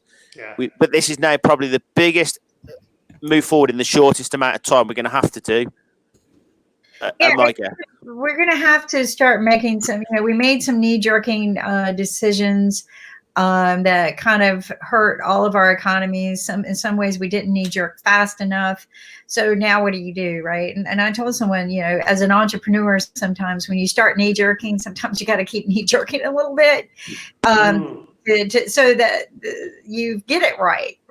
But then what happens? 2 steps forward, 1 step back. Right. Back. But what happens is they get scared. Oh my God, that knee jerk was really bad. And so they sit around. What do? They talk about it all the time. Well, get over it. Knee jerk again. Fix it. Right. But right now we know, at least our group knows, that testing is the only way to get this under control. And you know what? This is what's weird. I somehow or another, my other company kind of started up in the medical distribution business. And so I've learned the pricing of all of these rapid test kits. So they come in a package of 25, but we can get them in a package of 30, which would mean you could test every day for a month for $10. Wow. Yeah. So that beats the heck out of that stimulus coming, and that we couldn't go back to work, right? The government could have provided every person, even if they paid $30 for the test box, right? It's $1 a day, but they could have provided everyone a box to test themselves every day and send it in so that they can get certified, right? And then if you're testing negative, you go to work. Granted, the test kits, they know the rapid test kits are about 85%, but that's better than nothing. But what happens is in the early detection, if you finally do find somebody who tests positive, you can trace it back real fast, a lot faster than you are if, you're not quite sure where people have been, if they say they've been home, but they haven't. And, it's a mess. So, but just going back to what Doug said, though, and 2 steps forward, 1 step back is okay in normal times. When that step back could be death, puts a whole new perspective on it, Doug. Yeah, that's true. Yeah, absolutely. No, and I don't mean knee-jerk putting everybody back to work either. No. Yeah, I think knee-jerk, again, to take a look at some other things we could be doing. Vaccines, don't be unrealistic. Vaccines are, everybody and all the media, they use this as a means to draw you to watch their show. It's almost there. They almost have it. I mean, we've had doctors call and tell, come on our show, real doctors from all over the world. Yeah, we're working on it. Commercialized though, isn't it? That's the problem you've got. That's why the rush is. It's commercialized. It's all commercialized. Yeah. But our doctors are like, don't expect it for a year, because you don't just get it and put it in people. You got to test it, right? Mm-hmm. And they don't want to just put anything out there. But one thing that has been working, and I was glad to hear the governor kind of, I missed part of his talk this morning in New York, but, or is the mayor, is plasma. Plasma from recovered patients have helped people if they detect them early, they've been able to. So they are coming up with some things that really work. The other thing that really works, wasn't the hydroxyquine or the Risperidone. We found out from real doctors who worked front line that did symptomatic treatments using basic asthma treatments. Basic asthma and quercentrin, which supposedly is a supplement. Quercentrin is a supplement, and they use that to help build the immunity and energy in the victims that had the virus. And both of my nieces, one's in college and one's just graduated, they both got the virus. Wow. Right at the beginning, like March, end of March, I guess. And they couldn't get tested. But they were presumed positive because of the symptoms. So they quarantined them down. One started having trouble breathing. She went to the ER. They wouldn't let her in because her oxygen wasn't low enough, but they still wouldn't test her. She came home. The next week, she did go to the hospital, couldn't breathe, and they did admit her, and they did test her, and she did have it. But the point is, we treated it like it was asthma, basically, at the end of the day. We bought her the machine, that the asthma patients use, and that's really what got her through. Ventilators and everything. And then they even said the inhalers because it cuts down the infection. Because if you watch Dr. Michael Hansen's videos, the 12 autopsies of COVID, he's from North Carolina. He broke it down why people are dying from COVID, and it's from the infection itself. So truly, I would think, I'm no doctor, but I would think if it's infection, antibiotics, where the heck's the antibiotics? But we can't live our life like this forever, right? We're humans, and we're not going to shelter in place much longer. People are going to go insane and cause more damage. And we've been talking about that. So some of the ways we talk about is music heals, it inspires, doing some positive things, re-educating yourself, take some educational courses that are online.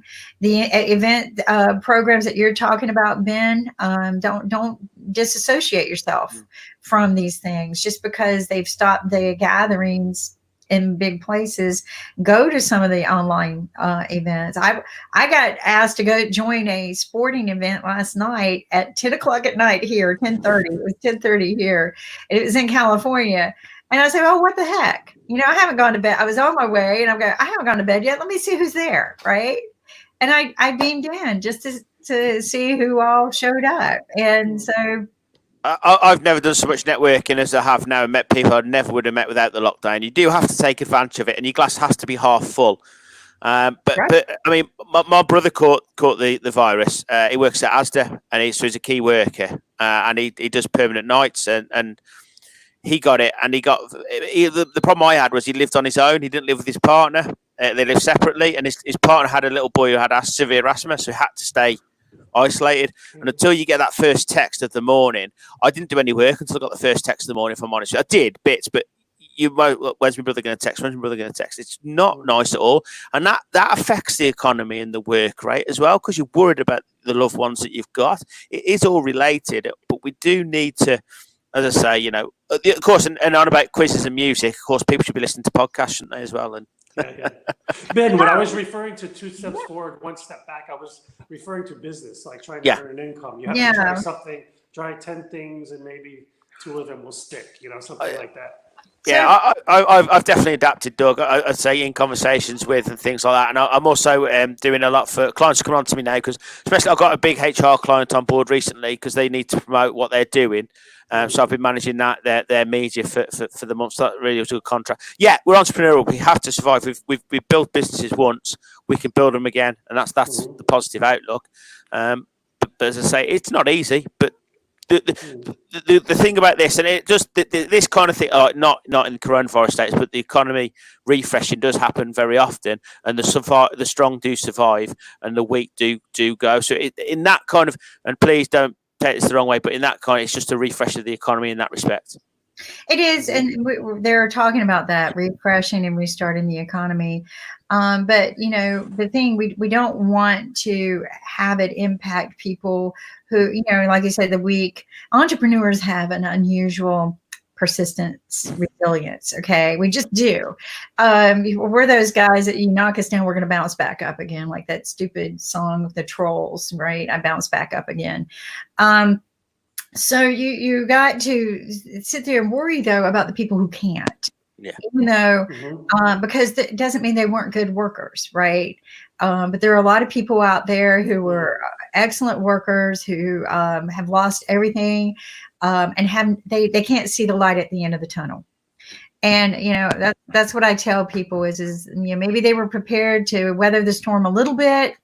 And have lost their savings. Maybe they were, for a little bit, they were prepared. Maybe they weren't prepared at all. But the thing is I think this is the time, and my team's not here, but this is the time we do this, right? We work together, we connect, and we unite as a community, as one worldwide. And we just try to help each other. And that's what I have not understood, especially in our own country. I hear where, one hospital says, I don't know what the problem is. We got all the PPE equipment we need and ventilators and we're not running out. And you have another hospital, they're devastated. They don't have any more PPE equipment. They don't have enough ventilators. They don't have enough help. Why didn't somebody, because I know they do this in the military, they have an accounting of every item in every locker, right? Everywhere. So if they run short somewhere, they're going to move it, right? Just move it. Don't whine and complain I don't have something and have somebody begging for it. Okay, we got 10 hospitals in New York that are short. Send them there. We got a medical facility in North Carolina that has been a frontline medical facility since day one. All right. The doctors got real creative and the way they were handling the patients. They were probably one of the first that started meeting them out the doors. Outside, they set up, they got rid of all their private parking places and had a drive-through here in North Carolina. They ran out of PPE equipment and they were told by the government to buy their own. Now, they're not getting paid very well to be doing what they're doing at the level that they're doing. But why didn't somebody just pick up the phone and say, you know what, we got extras here. Let's send them there. So now they're disposable PPE equipment. And instead of disposing of them, which they should, they're trying to figure out ways to sanitize these paper disposable things. They shouldn't be doing it. So I'm trying to help them, connect them with people, but the people I know just sell in bulk, right? So that's not helping them any because they don't need 1 million masks. They need 1,000 to get them, through a month or whatever. But I'm disappointed in our leaders in not taking that initiative. Somebody should have had an accounting of every medical supply and every medical office and every hospital, an accounting of every inventory. And when they initially shut down, I'm going to give you guys a really good movie to watch, 93 Days. 93 Days is a true story of when Ebola hit Nigeria, and Danny Glover is the lead actor. So it's a good movie. And you've heard the phrase designed by a committee. That's kind of how our response was, right? Like it was like a committee, and nobody really did anything. They just talked, probably had a bunch of meetings, and then went away and did nothing. Is what it looks like. There was a lot of classified meetings with the CDC and WHO, and they are paid for by the citizens to find and maintain solutions worldwide for citizens. So there should be no classified meetings. There should be no intellectual property. And they held a lot of classified meetings in January and February, and that should have never happened. And their whole thing is they came out and said it's not airborne when they had paperwork that said it was aerosol. Aerosol is airborne with just droplets. It's different, but it's the same thing. But they got away by telling the world to calm down. It's not airborne. Don't worry about it. So so these were little technical lies they got away with from the beginning. But the thing is that we should be sharing our resources, right? We should be sharing them, and we're not. There are places that need more, and there are places that don't need any, and there are places that just need a little bit. It should be that simple. It should be as simple as we have an accounting everywhere. Let's work it out. But nobody's doing that, and we need to, as a community, work together. And globally, I'm like you. I don't think I'm ever going to fly again, or at least not for a long time. But the airlines, they got a huge bailout in all of this. I read the stimulus bill from top to bottom. They really did. They got they had 3 possibilities for money, and they got all of this money that we didn't get. But then they were able to tell people, no, we're not going to refund you unless you bought insurance.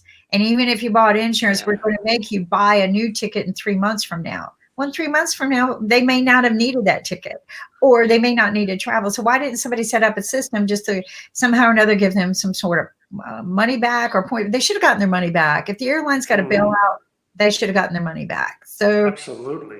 So there was no. It was all about and again, I know Nick is right. This was the best stimulus ever for the bottom people, but it was still top down. It was still very, very much top down. I applied for the stimulus with my small company, and it was supposed to give you just the rubber stamp 10K just to get you through things. And they lied to all the people, and they said, we're only allowed to give you $1,000 per employee. But the stimulus didn't say that. But the banks made up their rules the minute they were made to give the money. So the banks started making up their own rules. So it was never fair. It's not going to be. I don't know how the UK was. I think it'd be interesting, Ben, to maybe do a big event globally. Well, where do you want to start with the banks? It's usual scenario. A couple of banks played ball because it's an emergency, and to me, an emergency means emergency funds. Means emergency funds should be dished out 24, 48 hours. I applied for what was called a bounce back loan in the UK, and I applied on the Monday morning at 9 when they were released. I didn't hear anything and that was just an inquiry form. The application didn't come through till Monday night, and I didn't get any answers back for 2 more days. So you're talking another week really before you get the funds. It's not. People may be on the looking and thinking, well, a week's not too long. It is at the moment. It's a massive amount of time, and it can be the difference between a business surviving and not because there's bills to pay. And this is the problem that the UK has, is that we all bailed out the banks just over 11, 12 years ago. We all did. The whole world bailed out banks, and it's just not. It's as if, oh, thank you, we'll have all that, and we'll give you a little bit back, but you're not having it as much as we had. Let's be fair. We are the smaller businesses are the lifeblood of the economy. That is just the way it is. We employ probably more than the bigger businesses. We're 90% of the market. Our supply chains. Without us, there is no economy, and we've just been left to high and dry, as if to say, "Well, here's a little bit to get on with it. Now go away, please." And that's the way it feels. I'm not sure about it's like that in the States. From what you've said, Kimberly, it does feel like that. It's almost as if there's a little bit, now shut up and do what you can. And it is, Doug, isn't it? And you feel like, well, thanks a lot. Well, you've got, certain airlines are applying for bailouts, and that the owner of the airline owns his own island. It's like, be fair. There was no fairness, and how stupid was it? And I know we got to, and I want you guys to meet these other people that are waiting backstage as well. But real quick, how crazy was it when, all right, they're giving these big stimuluses for PPP, right, for payroll to the places that fired people, right, to the Marriotts, to all these people that cut all their payroll, right? So then they give them this huge, $20 million each program, and then they turn around at the same time and give these people a stimulus paycheck, right? But wait a minute, I thought Marriott was supposed to pay them with that PPP. What's up with this? Ruth Chris, they finally Ruth Chris back. And the LA Lakers, right? The LA Lakers as well. Yeah. Received some huge amount. Ridiculous. So my thing is that if you're receiving money to pay payroll, then by God, you better be paying that payroll. And David K. Johnston, who is a Pulitzer Prize author and tax expert, and who has written several great books, one Perfectly Legal and another one about Trump. He said it dead on our show, and he goes, and every one of those people that got every one of those big checks are going to have to account for every payroll. And I read the PPP, the big loan PPP applications, and there's a lot of fine print in there. But in there, it's you check off that they're allowed to come back and audit your books, and they tell you you have to spend at least 75% on payroll. and all of that will be forgiven. Every penny of that 75%. If you spend 100%, it's all 100% forgiven. But if you need 25% to pay for some other things, office space, supplies for your people and things like that, then you can take that 25%, but it is not forgiven. Well, you're right there. I mean, how can redundancies be announced when the government are paying people's wages in the UK? We got a furlough system. They're announcing redundancies. Well, hold on, the government's paying, so all you're doing is using the government money for the consultation period. Yeah, it just made no sense whatsoever. So, we're going to see a lot of CEOs that got really big checks this year, and their people didn't get anything. I hope that, it comes around and they do. But here's who they'll go after. They'll go after the small people, because the big people will have already manipulated their money to other countries and out of the thing. But let's bring on, and Mark, I'm going to bring you on real quick too. Just give me a quick second to introduce these two men. We have Acting Like We Know, Josh and Jeremy. Justin and Jeremy. Justin and Jeremy, Acting Like We Know, and they're a lot older than they look. Okay, and they started all of this. One of them had COVID, but they've got their own podcast going on in Seattle, Washington.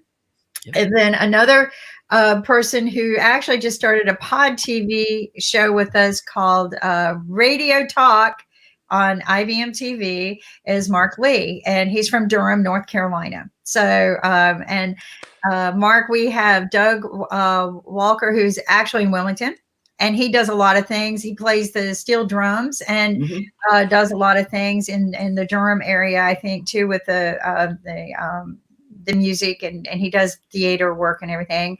And we have Ben Coates from the UK, who's doing all kinds of podcasting events for entrepreneurs. And I'm hoping that we can get him to come and help us get entrepreneurs on our show to get them what they need, because we have a Business Wednesday or Startup Wednesdays, and we haven't had much luck with startups showing up. We get them reserved and then they find something else to do. So, but, guys, welcome from Seattle. How is it going in Seattle?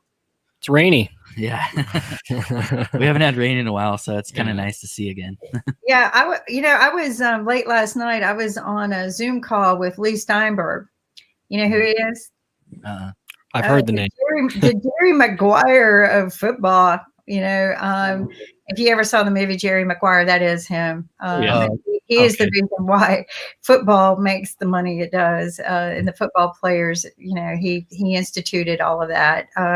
But he's trying to figure out ways to keep things going. That's what they're talking about. How do we keep the industry alive?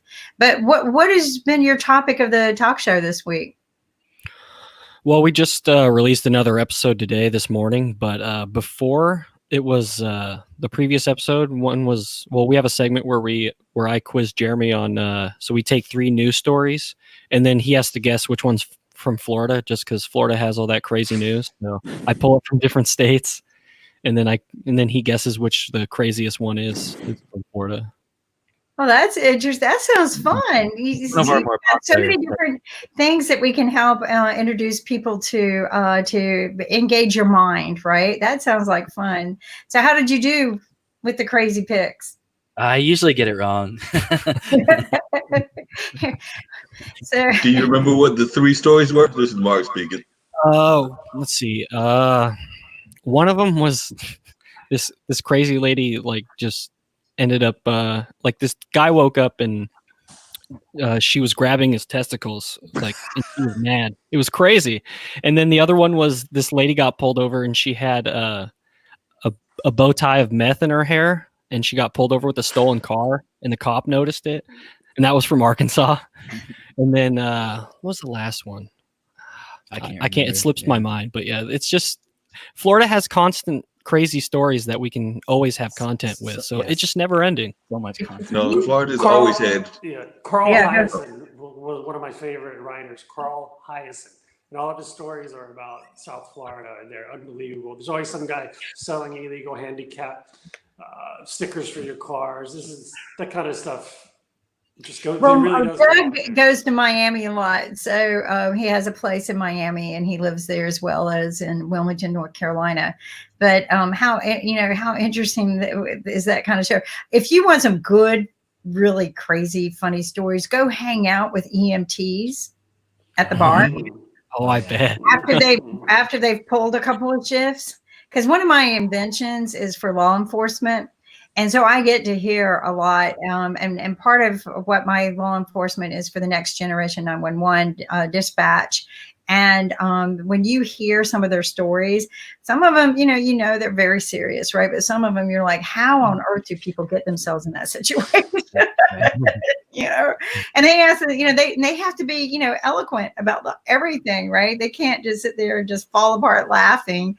And you're so right. There's so many great stories that come out of Florida. I know many years ago, probably in the late 80s, I worked in the Boca Raton News and covered a story where a big giant animal got stuck in somebody's house. It was actually a manatee, but it was literally stuck right there because it floated from the ocean, got stuck in the area that they had, not quite all the way in the house, but like the porch area. So they had to go rescue it and get it on out and get it back to the ocean. But it was literally stuck right there in Florida. And you'll be glad to know, since y'all are all the way in Seattle, and Kim can testify to this as well.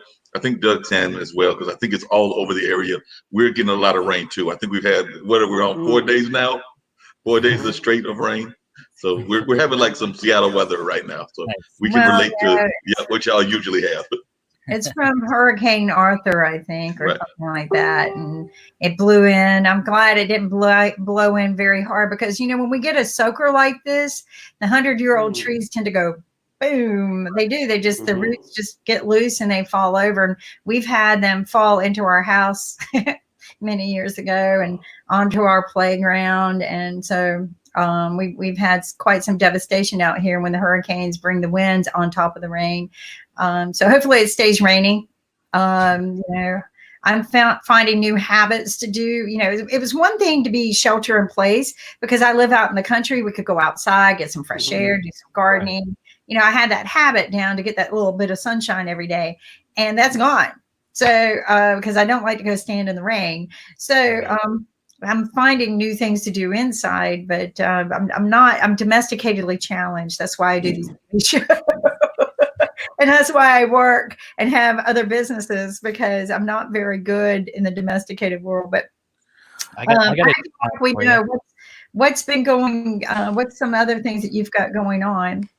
I learned how to do the Rubik's Cube this past week. Wow. So there's a challenge for you. You're hitting our generation. I don't know about Ben. Ben looks kind of young, but I know you're hitting our generation. I'm not quite as young as those two. I'm guessing. I am in my 40s, but what you just said there. My garden's never looked so great. I've got grass this year. It's great and things because of the time you can work on it and things. It's it has to be, doesn't it, at the moment? But yeah, no, I'm certainly the generation where I've just started being domesticated more than ever. I think so. Fitting with there, Kimberly. Men are becoming more domesticated. They have to, I guess. But and you got a little bitty one in the background. We have kids shows on Sunday. So okay, really cute the puppet that comes on, and we've got music and how to doodle and draw and just all kinds of. I think about almost 2 hours of kids shows and then music shows all day Sunday as well. We have the music cafe in the evening, Sunday evening. But I see you got a little one. Go ahead. That's it. That's interesting though, because this lockdown that's the 5-year-old. I've got a 7-year-old as well. The 7-year-old has been on the business networking meetings. She started her own YouTube channel, and she's actually telling people about that. Unbelievable, isn't it? And I'm the kind of person that encourages it. I do believe that the entrepreneurial spirit can be educated and out of people. I'm letting her get on with it, and two of the meetings she comes on, they love her. They love her more than me. I don't need for me to be on there now, but it's it is interesting keeping the kids interested. And I do think this show. When is her show? Oh my gosh! She's got a YouTube channel, and she's done a couple of videos. Moo Moo and Bo, it is Doggy Training Universe. But interestingly, I think that out of this, we will get a lot more entrepreneurs, with a lot more flair compared to what we used to have, because because they're not being educated, that they'll have to come up with new things to do, and that will, in 15 years' time, that'll be shown, I think. Yeah, I think we're already seeing that to a lot of degrees. I heard a lot of y'all's conversation earlier. I was backstage, and I heard you talking about even the way this is impacting the entertainment industry, because I work on the board of a major theater here in Durham, the Carolina Theater. Work with a couple of other organizations, and one of our big festivals, the Eno Festival, will not be taking place, but they're already looking at possibly streaming it and doing other things as a way to get out the entertainment. So like I said, they know they won't have that big festival that draws tens of thousands of people, if not hundreds of thousands, on every 4th of July weekend. So we're seeing that. And then even with the theater itself, the Carolina Theater, we're looking at ways to do different things. Like they're having, you're talking about supply and how supplies can be running out, but they have popcorn and they have liquor. So they're actually giving that away pretty much for free on Friday. So you can actually go there and get your supply, and then they'll, take it to your car. Of course, they want you to have the mask and everything, but that's their way of getting rid of the stock before it goes bad. This is how you should dress. Okay, the Darth Vader suit. There you go. Yeah. All right, there you go. And the laser will keep the people at 6 feet distance, right?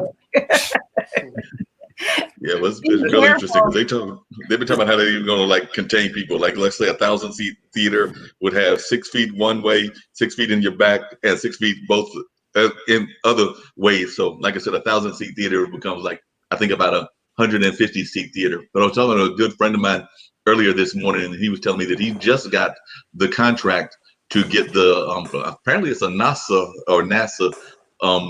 equipment that will spray and disinfect large quantities of the spaces, and he just recently got that contract to do that. So he's going to be trying to, I guess, market that to different people. But apparently it's NASA approved, and it's supposed to supposedly. Have any of y'all really seen this piece? I'm an engineer by trade, right? And somebody even came to me and said, "Can we engineer this?" And I go, "Yeah, but somebody will beat us to it with a lot more money." And NASA, of course. But there are people down in Miami that probably are doing it. But we were joking about it because it's going to be the Carnival booth at the airport, right? Or at the train station. That's what we call it, the Carnival booth. And you go in and it scans you for your fever, which by then is too late. And then it sprays you with a disinfectant, and sprays you. Now, I'm not going to go traveling with my hair fixed up, my makeup on, and get sprayed. I'm not going to do it. So then, but whatever they're spraying you with, it ain't healthy for you. It ain't. So then they're going to spray you and disinfect you before you can board the plane. Now, just because they did that doesn't mean they got rid of the coronavirus inside your mouth and if you sneeze all over everybody. So, but no, they're going to test your oxygen level, and they might do a rapid test kit. That might be in there where they prick your finger. But no, I think it's the dumbest thing I've ever seen in my life, and the biggest waste of invested money. I love NASA. They've got this huge, guys, if anyone ever wants to go do something fun, go look at their patent program, because what it is, you can go through there and find patents they're not using and use. You have to ask their permission, but they're all about getting their ideas marketed, and but they just they got a lot of patents. They're patent greedy, but they're sharing them. I shouldn't say they're patent greedy, but they were at one time. But they're sharing their patents now, and I think it's a good time if you come up with an idea and you want to patent it. Don't waste your money or time. Go out there first and look, but. Guys, I want to know the Acting Like We Know crew. What were you doing before you started this podcast? Just working, being normal. Go ahead. It's more of like a hobby that we kind of created and hope that it turns into something. Like I'm a mail carrier and he works at a pharmacy, so it's more of a hobby first, and then we'll see if it turns into something.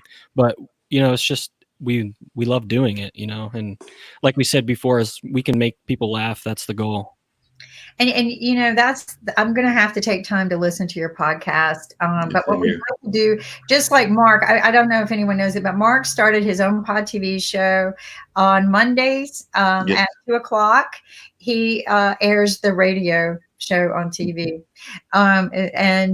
Anyone else, all of you guys have really great, unique content. You're more welcome to start your own pod TV show on IBM TV. It's a great way to distribute because we have 1.3 billion viewers in India, thanks to Ankit and all the people, the doctors that come on our show from India. We have 54 million people, I think, in South Africa. And, we've got several TV shows started from South Africa. So we are a global network. Why not get yourself distributed globally, right? We have movie producers that are bringing movies to us now. I'm real excited to announce that.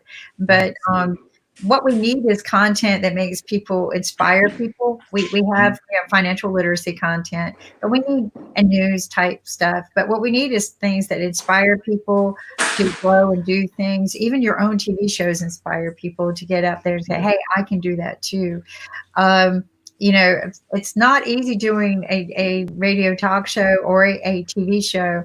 One young lady that was on today is a podcaster.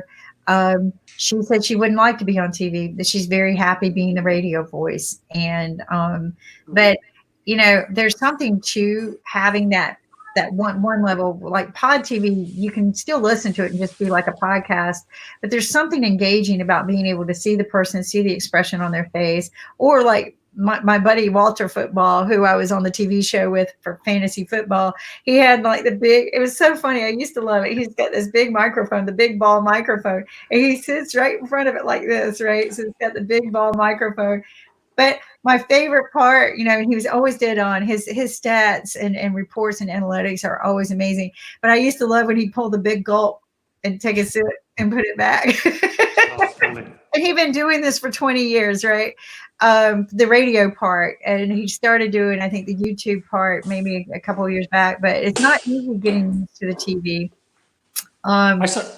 It's easier doing TV. I saw a funny podcast the other day. There's an agent in Miami. His name's Don Casino, and he's got like out of work comedians, for instance, they mainly perform on cruise ships, but they're doing a Friday night kind of podcast. And you've got 4 different comedians, and it's not a show, but they're hilarious. You hear road antics and that sort of thing. We've got this amazing Saturday nights. We have this DJ that comes on Saturday nights, and most of his work, everything he does, if he raises money, he sends it to victims of domestic violence. That's what he does. But it's Dr. DJ. He's actually one of the doctors on one of our other TV shows. That he's a frontline doctor that comes on and talks to us. But to watch him on Saturday night do this DJ of all these electronic digital images and special effects and rock it out. And he takes music by request from his patients. Which I think is way cool too. So if he's got especially patients who might be terminally ill or sick, he does very special things for them. But he's been doing this for 30 years. And he just brought it to IBM TV. Yeah, he's been doing DJ work for 30 years. And he's a doctor, a real doctor. That's amazing. And actually, there's an interesting story about doctors that are famous. Doug, what was the name of that show? Because there's a young lady named Mona Sheikh that does something very similar. She does it using YouTube, but she does it using the community from like India and Pakistan, so Middle Eastern Asian community. Most of her comedians are from that area, and she does hers on Friday nights as well. I've actually become a big fan of hers, and they do like a routine, but then they have like conversation. So it's definitely a different kind of show. So you're right. A lot of people are doing things very different in that regards. And I don't know if you remember the actor Kim Jong. He was actually a Duke student as a medical student, and is actually known more for his acting and his comedy than he is for his medical field. But he is actually a trained doctor, and I think he still works as a doctor in California. But he was in several movies, but he was going to Duke several decades ago, and or a decade or two ago, and has done a lot of great work there and everything. So he's just an amazing person. Mark, what's you guys have a plan at the Carolina Theater to open up? What's gonna happen forward with the shows there? Oh, I can tell you that right now. I was actually just in a board meeting with them yesterday, and the plan right now is that in about hopefully within I say a month to 2 months, they will start showing movies. There is no plan to start doing shows anytime soon because, of course, they want to make sure that the environment is safe and things of that nature. So I think we pretty much shot 2020 as no live shows. They are looking at doing some educational programming that will be live streamed. So that will be done with like 1 or 2 talents, mostly regional and local. So somebody like you could probably fall within that, and I can put you in touch with the person that's our youth person in that category. But that's the game plan, is the films being a more of an abbreviated kind of setting, and hopefully that'll happen in a month or 2, and then the very limited live programming, but nothing major until probably the winter or spring of 2021. And that's something I sit on the board of advisors for NC State University as well as University of Southern Miss. I don't even think we had a meeting at USM, but we had the big board meeting, previous to graduation. Fortunately, they did like the PhD luncheon just prior to the shutdown, so we were able to host the PhDs, a really nice luncheon. But they've already made the decision not to open the schools. They're still going to go to online education. Opening, they went ahead and just made that decision. Let's just do it. Let's make it firm. It is on an as needed basis. If you need lab access and things like that, it's making them think smarter and work smarter. But we've had deans from Yale and dean from University of Illinois on our show this week, and it is definitely impacting the thought wave of education, because it's always been about education was more important about networking, just like what Dan was talking about at the events, the networking, how important that is to be able to see people. And so they're trying to figure out different ways, because it's one thing that you do online classes and stuff like that, but they're trying to open it up because Blackboard was not exactly the best way, because you couldn't see everybody. So I think everybody's moving to Zoom and things like that, but you're still missing that connectivity, right? Yeah. And how to meet with people. Yeah. You're not going out after class and doing research as a team anymore. So how do you build that relationship with people again? But they are not. They've decided the fall semester is out. A lot of universities have not made this decision. Some have, and some are waiting. And then they're pending next spring as well. So graduations were all put into a weird place. And even the graduations are being handled a lot differently. Of course, everybody knows the big graduation that LeBron put together that featured Obama and several other key speakers and everything. But I have my brother's girlfriend's daughter is graduating. So they're actually doing what I call the drive-by graduation, which is basically the people drive by the in their cars, pick up the diploma and keep on driving off and everything. So there's not like a formal graduation ceremony and everything. So that's why I call it the drive-by graduation. Do they decorate the cars? They actually did something really cool. My brother is a member of the Slingshot Club, or a Slingshot Club. And for those of you that are not familiar with Slingshots, they're those fancy cars that look like the Batmobile. So he's a member of a club of those and everything. So they actually drove by her graduation, because like I said, that's his girlfriend's daughter. She's got a daughter and a son. But they drove by her graduation. Another member from another high school, a third high school, was there. And then they also went by an elderly center and then a photo shoot of a fourth graduate. So that was their way of kind of spreading cheer. And of course, they did it socially distancing. They basically just came, blanked their horns, maybe sang a song or two, but kept their distance, but also let the graduates know that they were appreciated and that they were looking forward to seeing what they would do with their lives as they set off into adulthood and adult lives. I just thought that was a very touching way for them to find in these different times a way to salute those graduates. And like I said, I think he said he was going to do it for Effie, that's the young lady's name. And then I think they all realized that, hey, I got a graduate too. I got a graduate. We got some people that live in a senior center. So it became like a big type of event and everything. Do you remember, Mark, do you remember the old Paperboy computer game? It's like that, isn't it? Trying to put the certificates through the car windows. Yeah. You know, something else that has made a big boom is drive-in are back. Right? Yep, they are back. They are back in big wave. I mean, oh my gosh, I loved them as a kid. I loved the drive-in movies, but I'm hearing it advertised. And the thing is, that is a great way to go back to a movie. Sit in the car. Now you can tune it in on your radio. They have an AM link that they can beam to, but you can tune it into your radio. But we used to have those little speakers that hung in the window. Yeah. But well, Kim, you'll be glad to know that the Carolina Theater, that's actually one of the things that they are exploring as a way to keep the movies out there and keep their name out there. They are exploring the possibility of using some of the plaza space and some of the big screen space that is in the downtown Durham area and kind of doing that screening of a drive-in movie theater kind of environment. Oh, the other thing I was going to comment on really quickly, two things. One is you talking earlier when because like I said, I was listening backstage about the travel industries. I actually had Rosa Clemente on my regular podcast.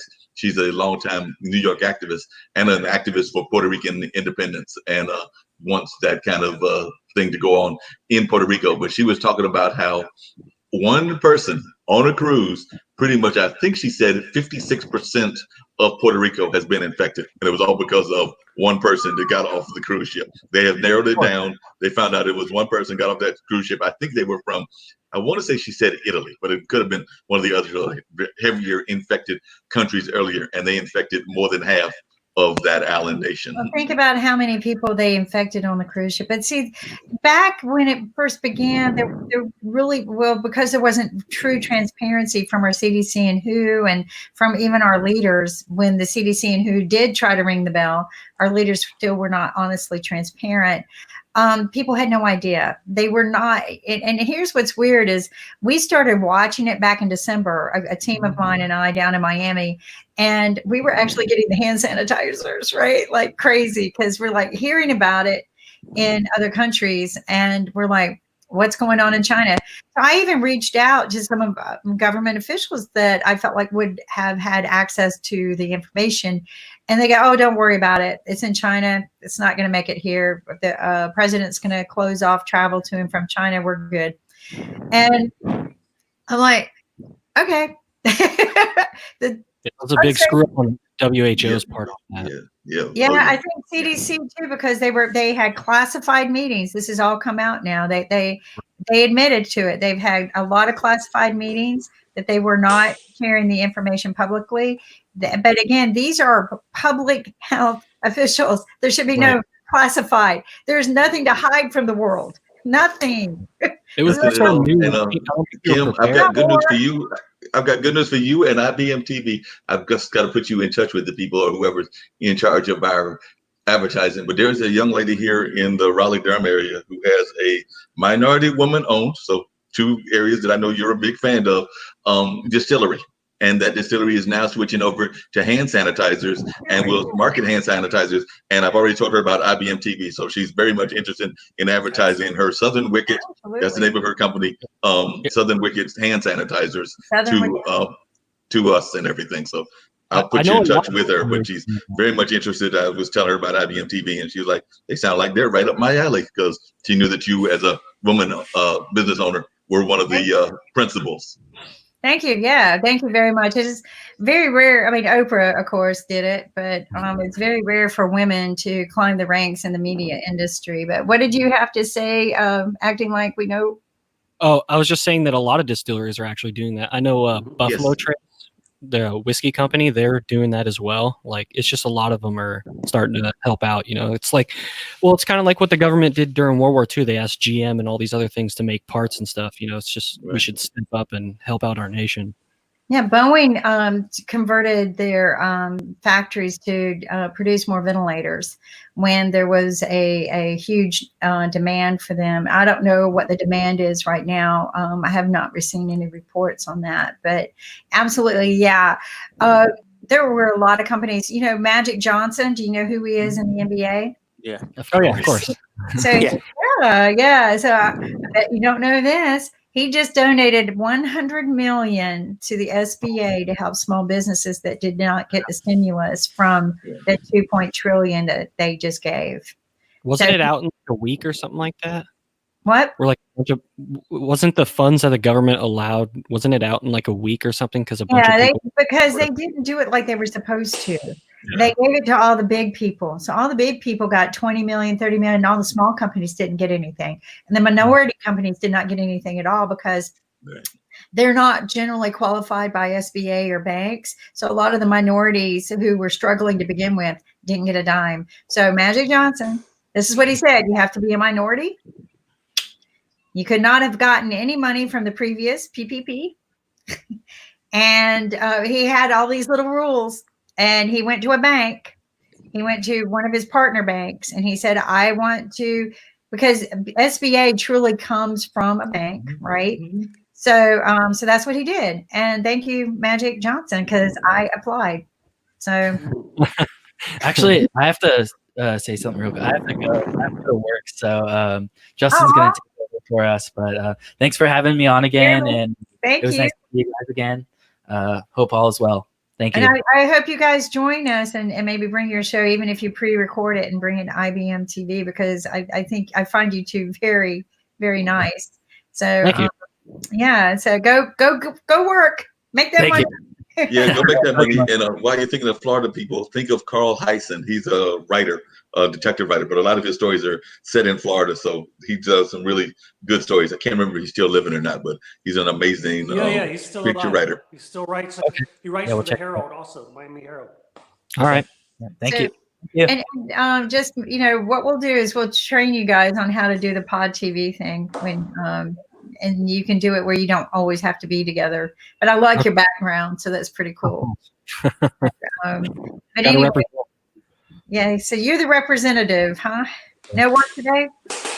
I already did earlier. Okay. How does I it wanted feel the early being a mail mail run. carrier in this time and day? What's it feel like? Wait, say that again. Sorry. What's it like to be a mail carrier during this time? Well, at first it was a little scary, just like everybody else, but you kind of just get used to it. It's kind of just like the thing that you just keep going to work every day. They've been supplying, they've like hand sanitizer. They've had Clorox wipes so we can wipe down our trucks. They offer us gloves, masks. They got us covered. So at first, it's just like a scramble to get all the supplies, but now it's fine. So I think That's good. everybody. Is there any fear that when you're touching a package or a letter that you might be touching something dangerous? You kind of don't really have a choice. No, you don't. It's kind of in the back of my mind, but I mean, I have a job to do. I have to supply people things that they ordered. So and we've actually had a really big spike in our volume. So Well, that's good that your business didn't go down. Right, but what are you thinking about the efforts to take down the post office? I guess part of that because of the vote by mail, but I know there's a kind of a push for us to get rid of the postal services. And what's your take on that? I don't want to get rid of it because a lot of small businesses depend on the post office because, I mean, UPS and FedEx, they have pretty high rates and the post office actually offers affordable rates, and it really comes back to a bill, I think in 2006 that George Bush and that legislation passed where it was, the reason why they report so many losses is because they have a bank account that they fill out for retirees 50 years ahead. So before that, the post office was making $900 million a year. And then after that bill passed, they started reporting losses of like $2.8 billion a year. So really, if they want to make the post office profitable, they need to go back to that bill and change it, or get rid of it and create something else. But wow, thank you for that. Can you send that? Why. Can you send that to me? Can you email me or Ankit that information? Sure, I'll work on that. I'll find it somewhere. So I always like little causes. So does Nick. Yeah. Sometimes we're overwhelmed, but those are things that we can promote on each of our talk shows if we truly believe it would help. I am all for the U.S. Post Office because the elderly people need it, right? Like you said, the affordability of it. They had talked about, because I watched it kind of tumble and watched the losses. I didn't realize it was because of that.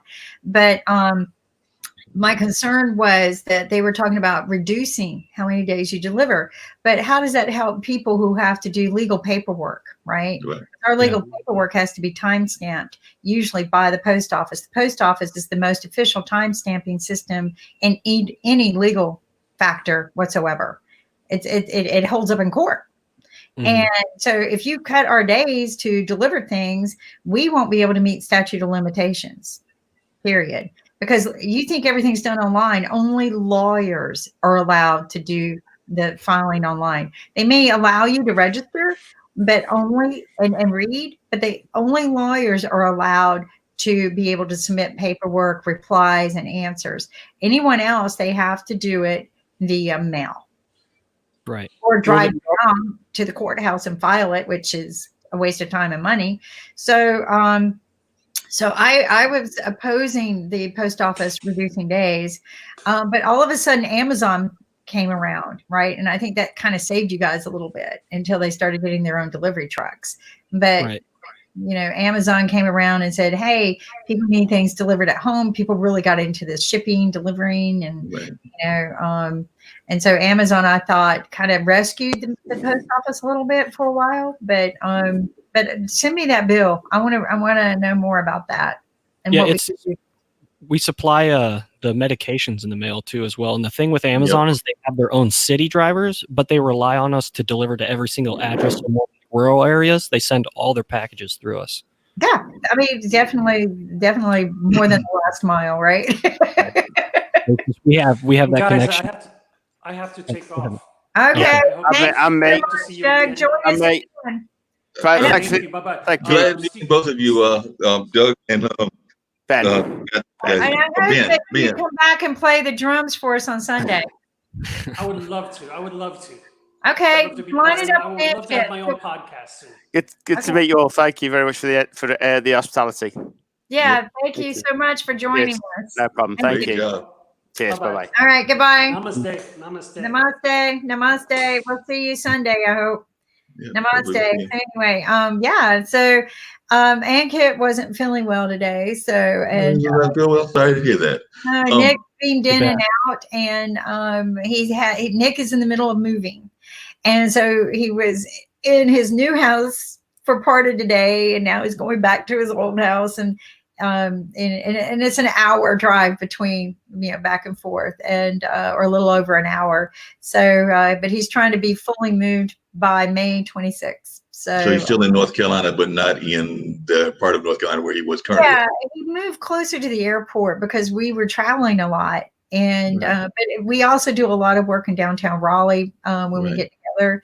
And it was just not easy for him to commute from Sanford, which is an hour and 10-minute drive back and forth. And I would drive out there for meetings, right? I would go out, you know, just so he wasn't the only one carrying all the weight. But he finally realized that it was easier on him as he's getting older, right? We all are, that it's easier on him to get to doctor's appointments and to get to the airport and to see his grandkids. It was all, you know, shorter distance where he moved to. And he's only going to be 10 minutes from me, if that. Okay, well, that's really convenient for y'all. And yeah, Sanford is not an easy place to get to, even from Durham, because I've had a couple of events over there.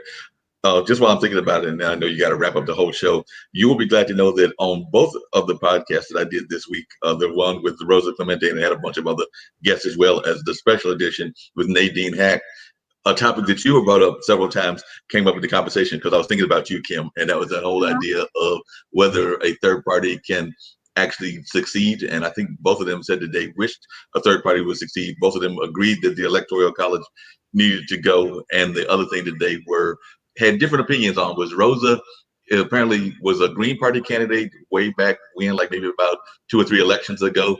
And now she's sort of quoted Bernie.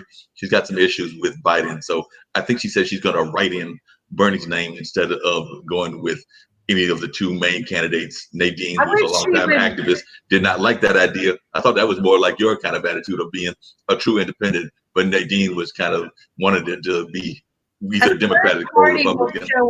A third party will show up closer to the election time, right? They can't afford to spend the money for campaigning that these other parties put into the thing.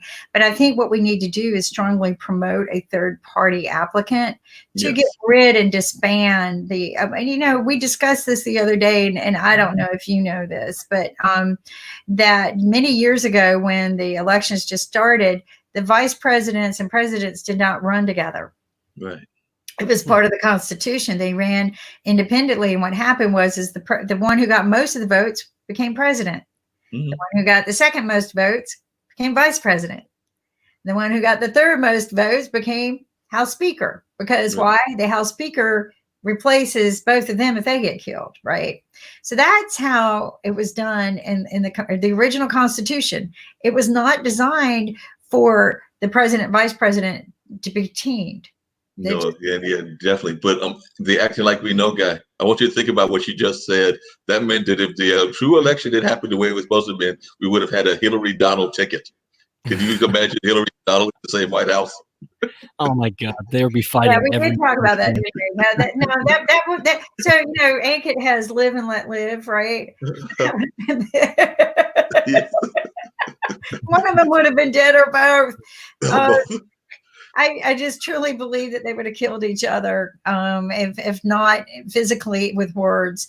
But that would have been a non-productive 4 years. But truly, I think it did force people to work more proactively together. Right. And I think it did away with party favors, right?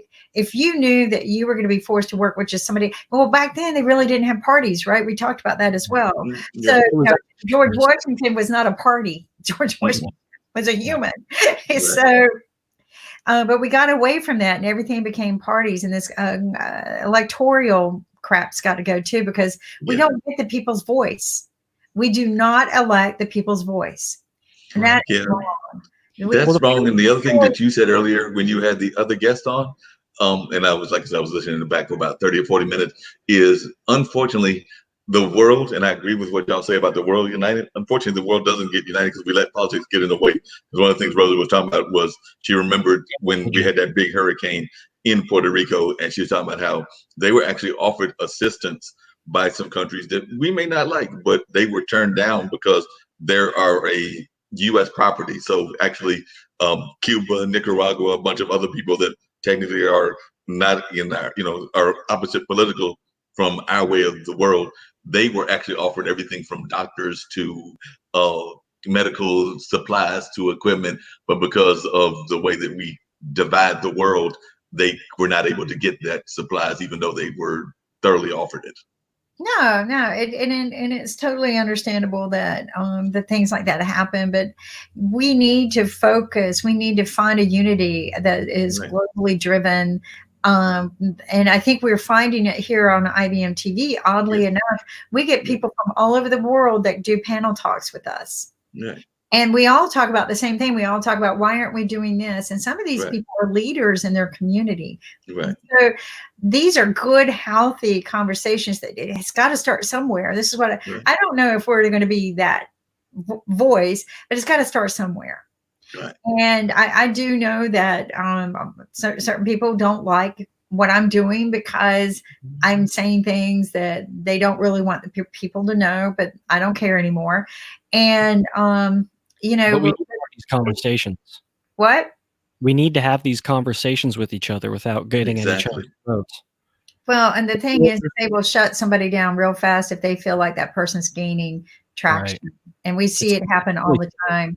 I've seen many doctors, like scientists, get locked away for doing nothing but just having the information. And occasionally I share things I really shouldn't, but I'm so like, just get over it. People need to know the truth. It's just sad, but you're right. Acting like we know, guys, changing the topic to sports, because I'm loving your sports people in the background and everything. Are we going to have the football team, and are Seattle going to win anything this year? Are we going to what? We'll see. I mean, right now it's just Seattle's pass rush is not doing too hot right now. I don't really know what our GMs and stuff are doing, but I've always learned, trust Pete Carroll and John Schneider, because we've been in the playoffs for the last 10 years besides 1 year. So, and been to 2 Super Bowls, won one. There's only one other franchise that's been more successful than us in the last 10 years, and that's the Patriots. Wow. So I can't complain. We're spoiled. We get to be in the playoffs. So, I mean, yeah, and that's what it was talked about last night on the Zoom call that I was on. That was highly talked about last night. So, Right. Yeah, that you guys are going to be in the top again. So, no, Yeah, I don't expect the Carolina team's going to be in the top. We still got to figure out whether we like Bridgewater or not. I liked him when he was playing for the Vikings. I'm a Vikings fan, but we got to see if he fits into our system and everything. So it's going to be interesting to see. Your offense is really good, but your defense needs some work. yeah, the defense isn't the best. We kind of struggle with I'm not too happy with the coaching here, but somebody might slap me down if I say that. So I got to be careful. But because my sister's a big football fan, I am just new in the industry, right? So I'm real careful about what I talk about, unless I'm on Walter Football, where I've kind of did my homework and I know what we're going to talk about, and they coach me. But it again, is it going to happen this year? They think so, but the biggest concern is the football comes during the cold season, and that's when they believe Corona is going to retake over us if we're not careful. And could they have the games without the stands being full? Yeah, they're not going to generate a lot of money, but what? I don't think the NFL is going to go for that. They like their money. Yeah, they like their money, and I'm a big fan of not just NFL. I'm part of a fantasy football league with my younger brother, the one that I was talking about with the Slingshot Club and some of his friends. Not just the Slingshotters, but others as well. But I'm a big fan of the NFL, but also a big fan of the NBA and college basketball. I hate that Marcus Howard did not get the chance to show his wares for Marquette and the school that I went to, because I thought that even though they were struggling as they went into the playoffs, I still think he would have had a couple of amazing games in the playoffs, but we didn't have an NCAA tournament. And the same thing with, I'm not sure we're going to have an NBA season, but I'm the coach of the Clippers is Doc Rivers, and we went to school together. So I was actually hoping that the Clippers were going to give the Lakers a run for their money, but I'm not even sure that's going to happen. Yeah, I missed March Madness. Like, I'm not really a huge fan of basketball, but I love March Madness. I watch it every year. Yeah, see, I'm kind of the same way. I don't like to watch the whole thing, but I do get into sports. But I like to physically be at the games if I go. Right. And I learned a whole new respect for football. I kind of gave up on it because I just felt like there were so many brain damages and so many people permanently hurt, even though they were doing what they loved and they knew what they were getting themselves into. I just felt like that we were putting way too much money into a sport that was hurting way too many people. And so I quit. I really kind of even quit watching any of the football games forever. Except for Peyton Manning. I was a big supporter of him, but at when I got back involved with Walter's TV show and kind of, I realized what it did for the people, right? The inspiration that these football players do for the people. Oh, no. It's not always about all the money that they make, even though they make a tremendous amount of money. Some of them do. Oh, yeah. But that the communities really depend on it. Like around the stadiums, so many businesses are survive because of it, and a lot of people don't realize the economic flow of just one game. Right? If you truly look at the economic flow and the recycle of money in one game, it made a big difference in my mind that maybe I should get a little more supportive of it. And I did, and I was meeting with the NFL people and learned a lot. And I got to hold the trophy, and I thought that was really, really cool. Yeah, I'm just jealous of you that you got to hold the trophy. No most kidding. people never had. I don't know. Did I share that with you? The photo. Oh, yeah. So Yeah. those Not the people, photo, in but you their told the lifetime, story. yeah, in their lifetime, don't get that. And I asked myself, wow, what an honor. But the weight behind all of that, the economic development that it does. So it's not just about the football players when you really look at, and yeah, they do make a lot of money. The top dogs make an amazing amount of money. Oh yeah, they make an amazing amount of money, and you hope that many of them do give back to some kind of way in the community. I do know that there are some community members that get upset with some of them that don't, but like a friend of mine said on a conversation I was having with that particular person, a lot of times they might be giving money and we don't even know what they're doing, because I mean, a lot of them, they're not actually publicizing what they're doing. So they may be giving money and supporting people that we're not aware of. So that's, and the other thing that I'm curious what both of you think about this thought that I'm getting ready to throw out there is, I get you about the injuries and everything. I've actually got a cousin who's an athletics director at one of the schools in Raleigh, North Carolina. But that being said, so I know about the injuries and the things and how we can have all kinds of very serious injuries, even fatalities within that sport and everything. But I think that to some degree throughout society, whether we want to go all the way back to the Romans and the Greeks and whatever, whether it's football, whether it's wrestling, whether it's whatever, that mankind just has this natural tendency to have a gladiator kind of class and a gladiator kind of sport. So like I said, we're always going to have our warriors, meaning the people that fight the wars and things of that nature. But throughout that, there's going to be some sort of gladiator sport. And whether that's football, which is kind of a gladiator sport, whether that's boxing, whether that's wrestling, I just don't know that society as a whole hasn't always had a gladiator sport. Well, you know, I think I've never been fond of gladiators, and unfortunately our hours are up today. But here's what's going on, folks. I hope that I hope we've started some new Pod TV shows. We definitely have Mark, who's on Monday. Tomorrow is our medical doctor day, so we get to talk to a lot of the doctors who've been on the front line, a lot of the doctors who've just been supporting us through all of this, giving us the smart information that we need to know to be safe. And I hope that you join us tomorrow. Thank you for joining us today. I have, but before I leave, I want you to tell the doctor he's about to be gathering some competition, because I just went and got my DJ party. All right, get your DJ on. This is what I tell people, get your DJ on.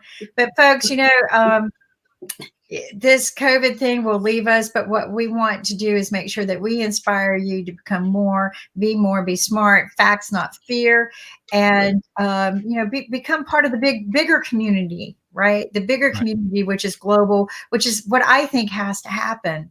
I truly believe that. And I thank you, Justin. Did I get that right this time? Yep. Thank you, Justin, for not just joining us and sticking it out with us. What? Yeah.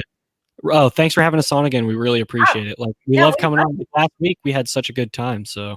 Oh, we love you. You're going to be. Y'all are amazing. Y'all definitely give some great energy, and I've become a big fan of y'all. I actually went on your website and checked out some of your podcasts. So I'm going to do the same thing with some other ones. But I enjoyed the conversations and plan to enjoy more of the conversations. And I've got some friends that are mail carriers, so I have great respect for the mail carrying part of your job. And that's actually, I don't know if it still is, but it used to be a great way to retire, because they used to have good retirement plans. I don't know if they still do, but we'll talk about that at the next show. And you can come join us on Economic Monday and share that with us too. But anyway, folks, thank you very much for joining us. Unfortunately, let me see if I could get our ambassador up to give us the new social manner.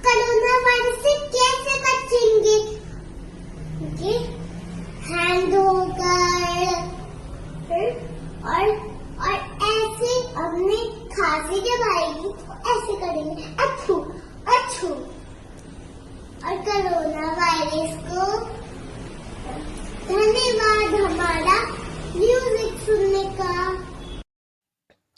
And there you go, folks. Have a wonderful evening, and we'll see you tomorrow.